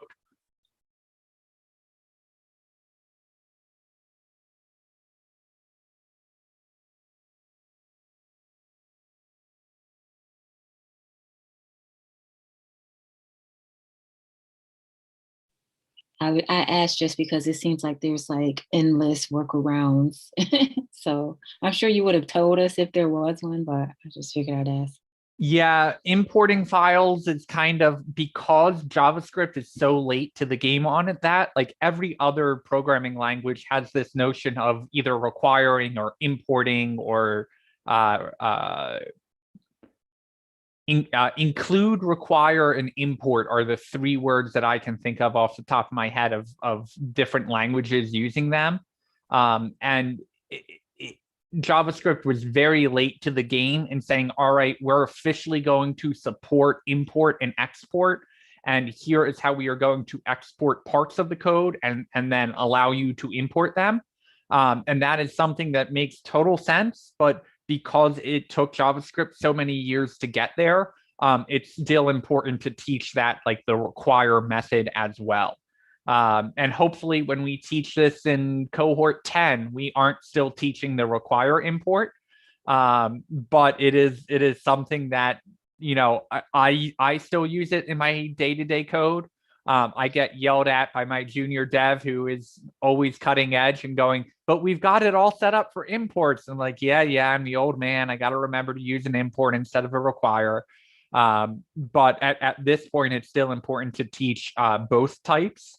When we get into full stack apps where you guys have React all under your belt and you've got a little Node experience, it is likely that you will still see requires over in your Node code, and you will see imports over in your React code.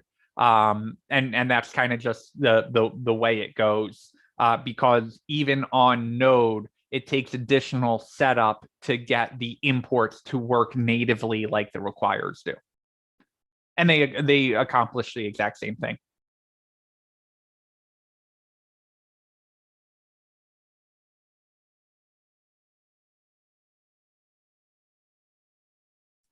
Give everyone like 2 more minutes. Then I will do maybe 5 minutes of regular expressions, just so you know what the term is and can move it from the I've never heard of this column to the 1 or 2, hopefully, in the understanding. And then we will call it a night and let you guys work on the code. Kyle, I see success in file path. Yes, it worked. The only thing is it ran the whole file, not just the one function. Even with just exporting the one function? I put export in front of the one function. I have to look more carefully at how I had that set up, but I don't think it should. Oh, it will run anything that is not in a function. That is actually correct. Oh, okay. Yeah, that's just the way JavaScript imports work. And that's why you will find whenever you work with a library, the library will put everything in functions and then have very little code outside of a function other than, you know, what they're exporting. Okay, so if the other stuff was in functions, it wouldn't have ran. It's just because Correct. of loops and things. Okay, thanks. Okay, so we are going to dive into regular expressions, but I'm going to keep it as brief as possible. I'm just going to go over a couple of the free code camp exercises, and then we will leave the rest of the night open. So what that means to you guys long term is that tomorrow I have some asynchronous code and some promise code that I would like to go over. That will probably be 30 minutes, but who am I kidding? It will be an hour. And then at the end of that, we can decide either do we want to just leave the rest of the time open for questions, or do we want to start another project like the to-do list app and the chat app, in which we could make a calculator? And I promise there is very little math involved in making a calculator. It is not a very heavy lift to make a calculator. Before I dive into regular expressions, I'm going to open up a poll for office hours.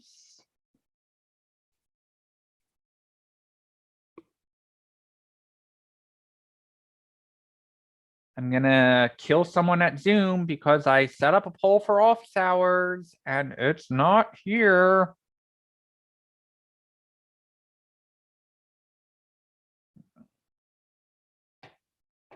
Give me a minute.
Okay, select all the times that work for you for office hours.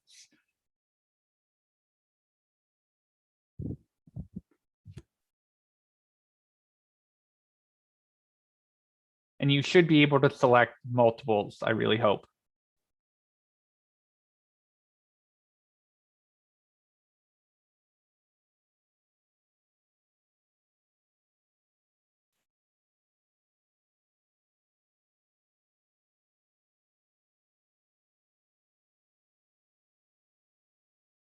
Max, is that Saturday supposed to be Saturday at noon or Saturday at midnight? I like to give you options, either 11 in the morning or super late at night. No, that is supposed to be noon. Thank you for catching that. Making sure. So I hate to tell you this or remind you, but Fridays at 5:30 we do handoff. Hopefully that doesn't take the top spot.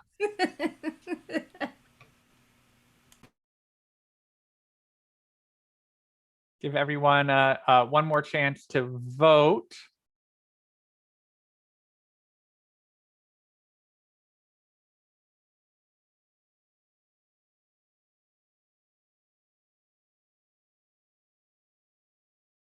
Going once, going twice.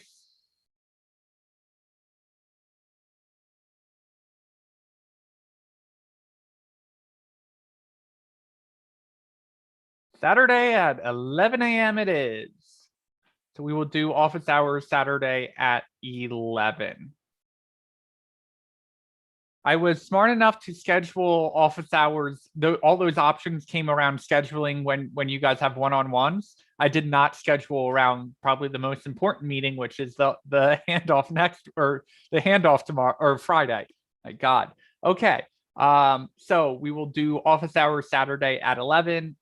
Same Zoom link as this one. And I'll shoot a reminder message out Saturday morning. Okay. I will stop sharing that, and we will. I want to jump in to Free Code Camp. Put this here.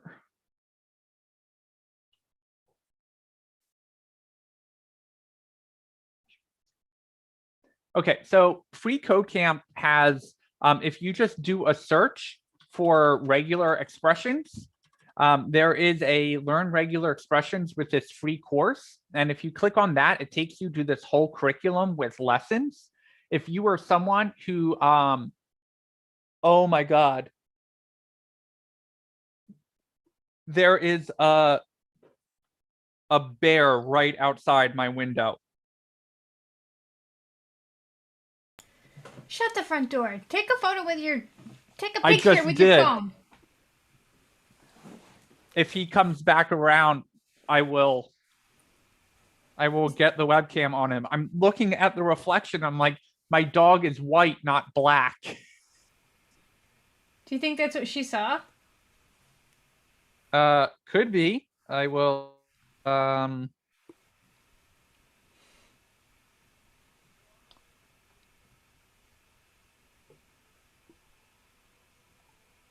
on. Send it in Slack directly. Sorry for the interruption. A little.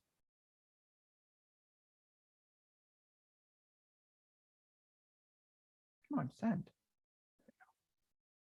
Just sent the picture right outside my window.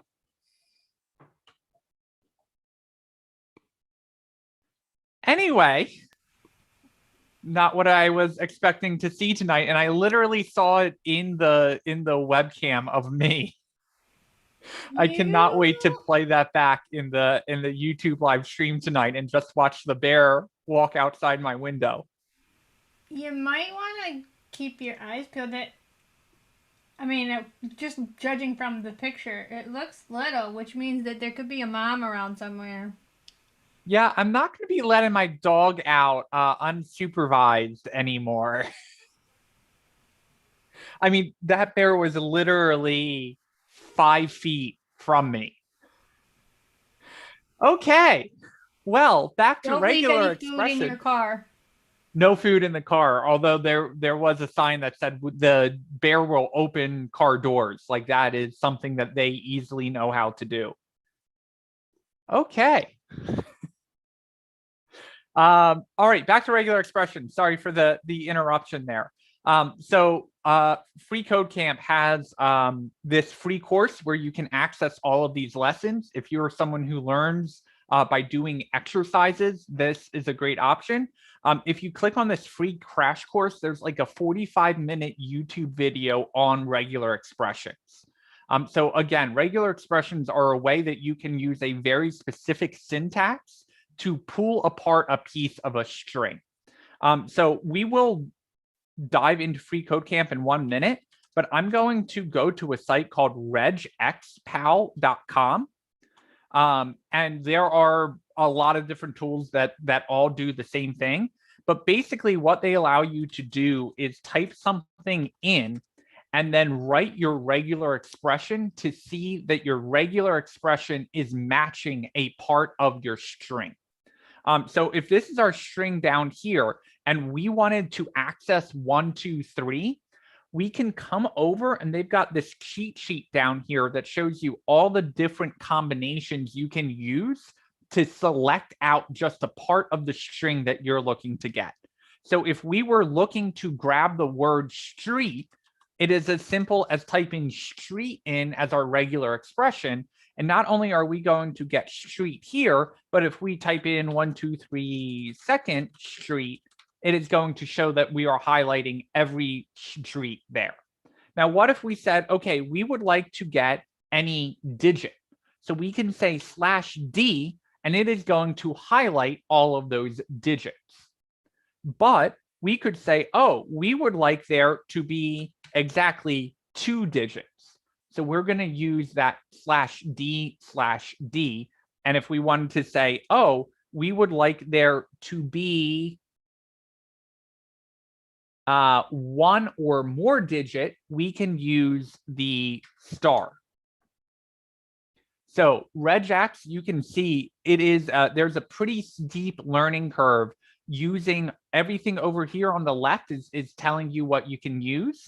And then everything on the right is explaining what it is looking for, right? So if we wanted to say, hey, find all the spaces, we could use a \S and it would find all the spaces for us. Or if we wanted to find anything that had a number and an ND at the end of it, we could combine it that way. So obviously this is a very, like, it's hard to teach this in a vacuum, but there will definitely be times where you've got this long piece of data and you need to break it up into parts. And that's what a regex is particularly good for. So the interesting part about regex is that regex is, with a few exceptions, universally used across all programming languages. So if you have a regex and you write that regex in JavaScript, you can take that pattern, right, which is all a regex regular expression. That regular expression is just a pattern, and you can take that pattern and drop it into Python or PHP or Java or whatever else you're programming in. And for the most part, that regular expression should match the same text in JavaScript that it would match in Python. So I'm going to hop back over to Free Code Camp. And Free Code Camp is saying, okay, what we can do is use a method called .test, where we define our regular expression up here. And then in our .test method, we say, hey, use my regex and test my string. And if we run the tests, we get our check mark that we were able to complete that. But we can always come in here and console log out our result. And it will tell us true down here in the output. So it is saying that it searched it took our regex hello, and it tested that against my string, which was hello world, and it returned true. So if we come down here and I remove the O from hello world and change it to hell world, which is actually where we will be tomorrow with callbacks, little teaser for you. If we run the code, you can see that we get false down here. So this is a pretty easy example of saying, hey, we are looking for the word hello in this string, and we are testing it here and then console logging out the result. So I'll add that back in, and I'm going to take this out and run the tests, and we completed that one. So we go on to the next one. And this one,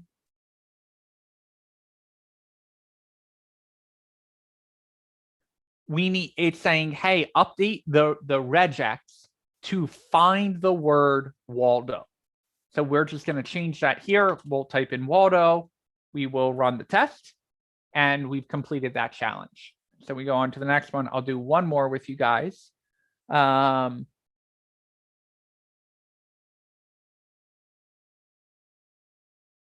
this one, it would like us, there are a lot of conditions here, but it is saying that we need to look for dog or bird or cat or dolphin or anything in this list. So we are going to change it, and we're going to say dog, and then instead of JavaScript where we use 2 bars as an or statement, in regex land we only use 1.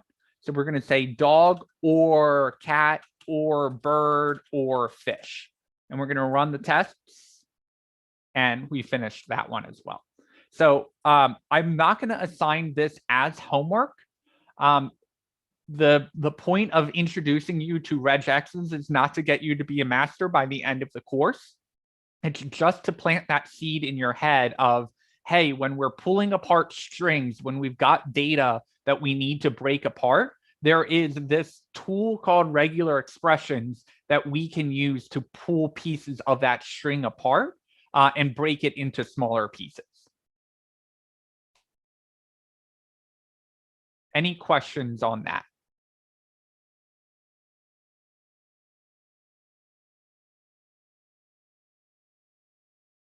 Okay. I am done for the evening. You've got some asynchronous code coming your way tomorrow. And then I will, yes, Shaw, regex or regex stands for regular expression. You will hear them commonly referred to as regexes or regexes, but that stands for regular expression. And yes, Susan, it is exactly like a search.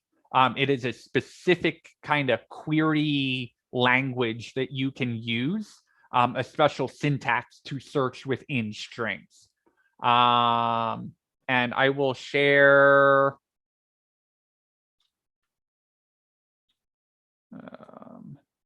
Someone beat me to it. I shared in the student resources the link to the free code camp exercises. If you're interested in it, definitely feel free to do those exercises. Like I said, I won't require it as homework, but it's more just something to put in your back pocket. I would not be surprised if on a coding interview for a job, if someone was like, given this string, how would you find a piece of it? And you could be like, oh, I would use a regular expression for that. And they'd be like, great, and they would move on from it. So you wouldn't really ever be expected to create a regular expression off the top of your head. I still use the cheat sheet to figure out all right, I'm looking for digits. What is the thing that I need to put in the regular expression to pull those digits out? And the interesting thing about regular expressions are there are probably 50 different ways you can write them and all get the same result. So a lot of the times you'll see a regular expression used to be like, hey, is this a valid phone number? Well, in order to be a valid phone number, you need 3 digits in the area code, 3 digits in the second, in the middle section, and 4 at the end. Okay, well, what happens when you put parentheses in there? That's still a valid phone number. So you can write your regular expressions around that. Another very common use would be, did you enter a valid email address, or any kind of form validation would use a regular expression as well. So just throwing it out there as an FYI, not something that you'll be tested on, but an important concept to know nonetheless. Any questions on anything tonight?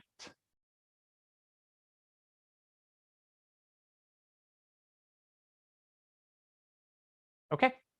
I am going to put the code into GitHub, so you have access to it all there.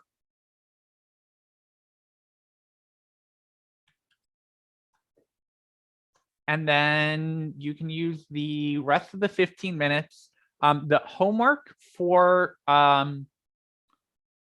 this week, in addition to the chat app, will be using either an import export or a require. And then in addition to that, we will want to see you using .map or .filter. And that's it. I will create those assignments in just 1 minute, but if anyone has questions, feel free to shout them out.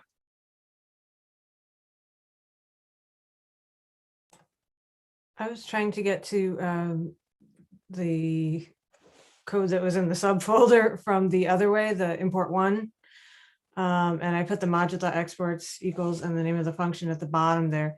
It's saying that reference error require is not defined. Yeah, so you've got to go to your package.json and remove the type module, because you're using require instead of import. So you can't leave that in there. Okay, you got to do one or the other.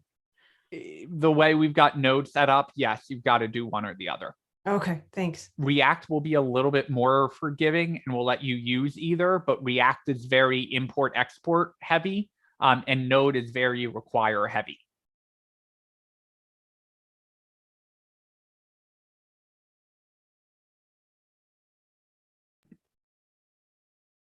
Is that package?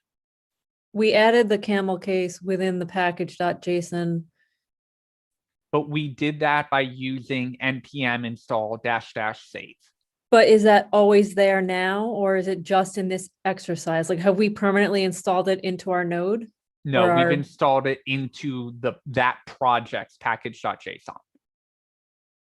It's only in this folder then. Correct. So if we were gonna do our own thing, we would have to redo this. Correct. Okay, because every time you are picking and choosing whatever package or. Correct. Yeah, Yeah. So okay. you want it to be project specific, because some packages you won't ever need camel case, and other projects you will. Right, okay. It also doesn't like my word export, so I have to take that out of there too. Yeah, so it's you either go all in on require and module.exports, or you go all in on import and export.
And code is up to date in Git, and I believe it's all up to date in Slack as well. So I will create those extras, the homework assignments tomorrow. But again, reminder, one homework assignment will be use either map or filter to in an array. You can come up with whatever dummy data you would want. And then the other assignment is to use either require or import and export to access code in a different file. And there will be no homework assignment on the linking exercise that we did, no homework assignment on regexes, and no homework assignment on, I think that's all we did.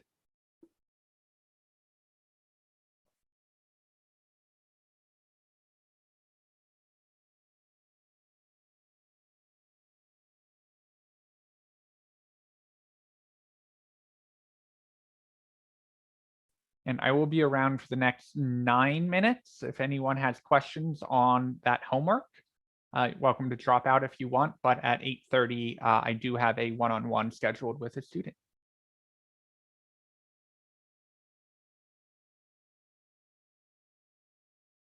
Yes, Alina, go all in, either use require and module.exports everywhere, or use import and export everywhere. If you use the import export everywhere, you've got to have the type module in your package.json. If you're leaning into require and module.exports, you cannot have a type module in the package.json.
Excuse me, Max, did you send the feedback form or are we not doing one today?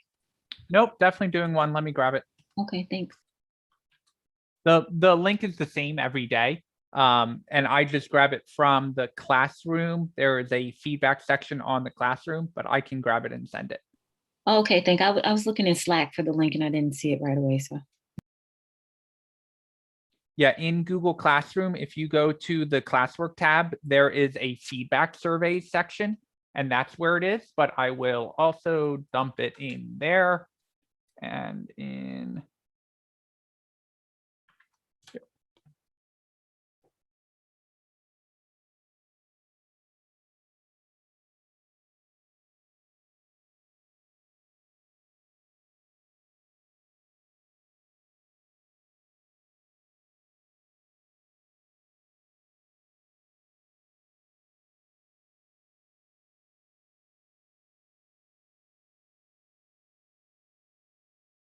Kyle, do you want to share your screen on your import 1 running or import 2 not running?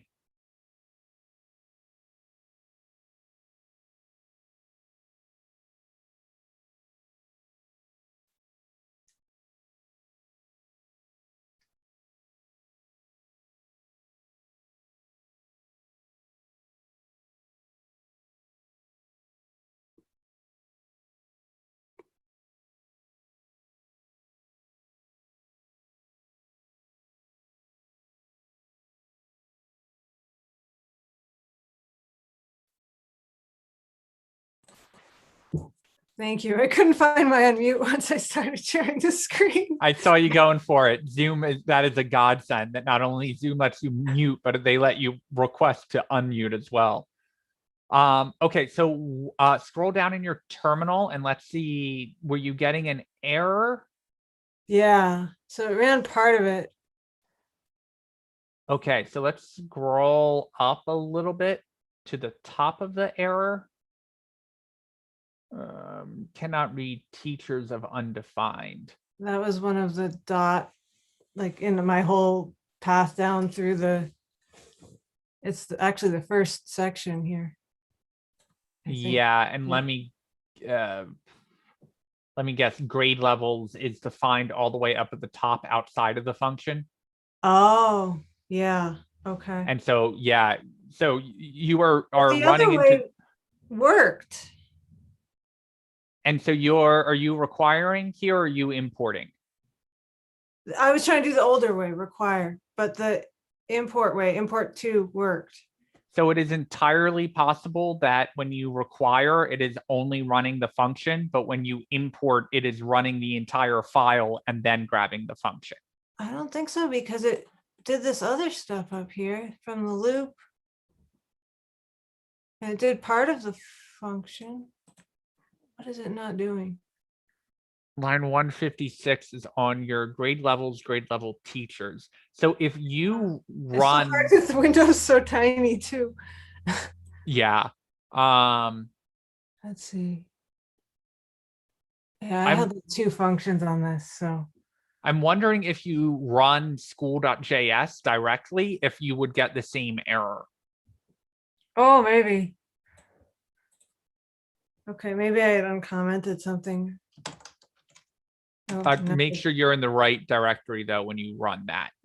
Yeah. Okay. Oh no, wait, I put it in the subfolder. Right. I think I called it school folder. Okay, thank you. Yeah.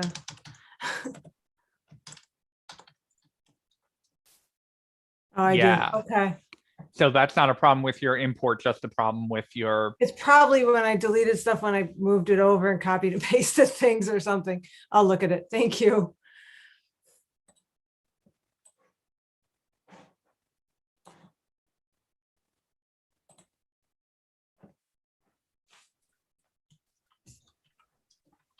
Now I can't remute. Oh.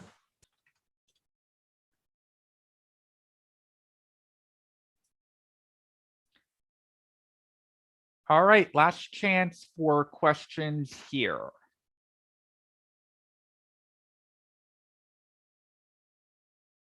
All right. Tomorrow we will jump into asynchronous code, and then we will open it up to decide if we want to just leave the rest of the time to work on the homework assignments, or if we want to dive into a calculator project. But we will make that decision tomorrow. So I will see you all then. Have a good night, everyone.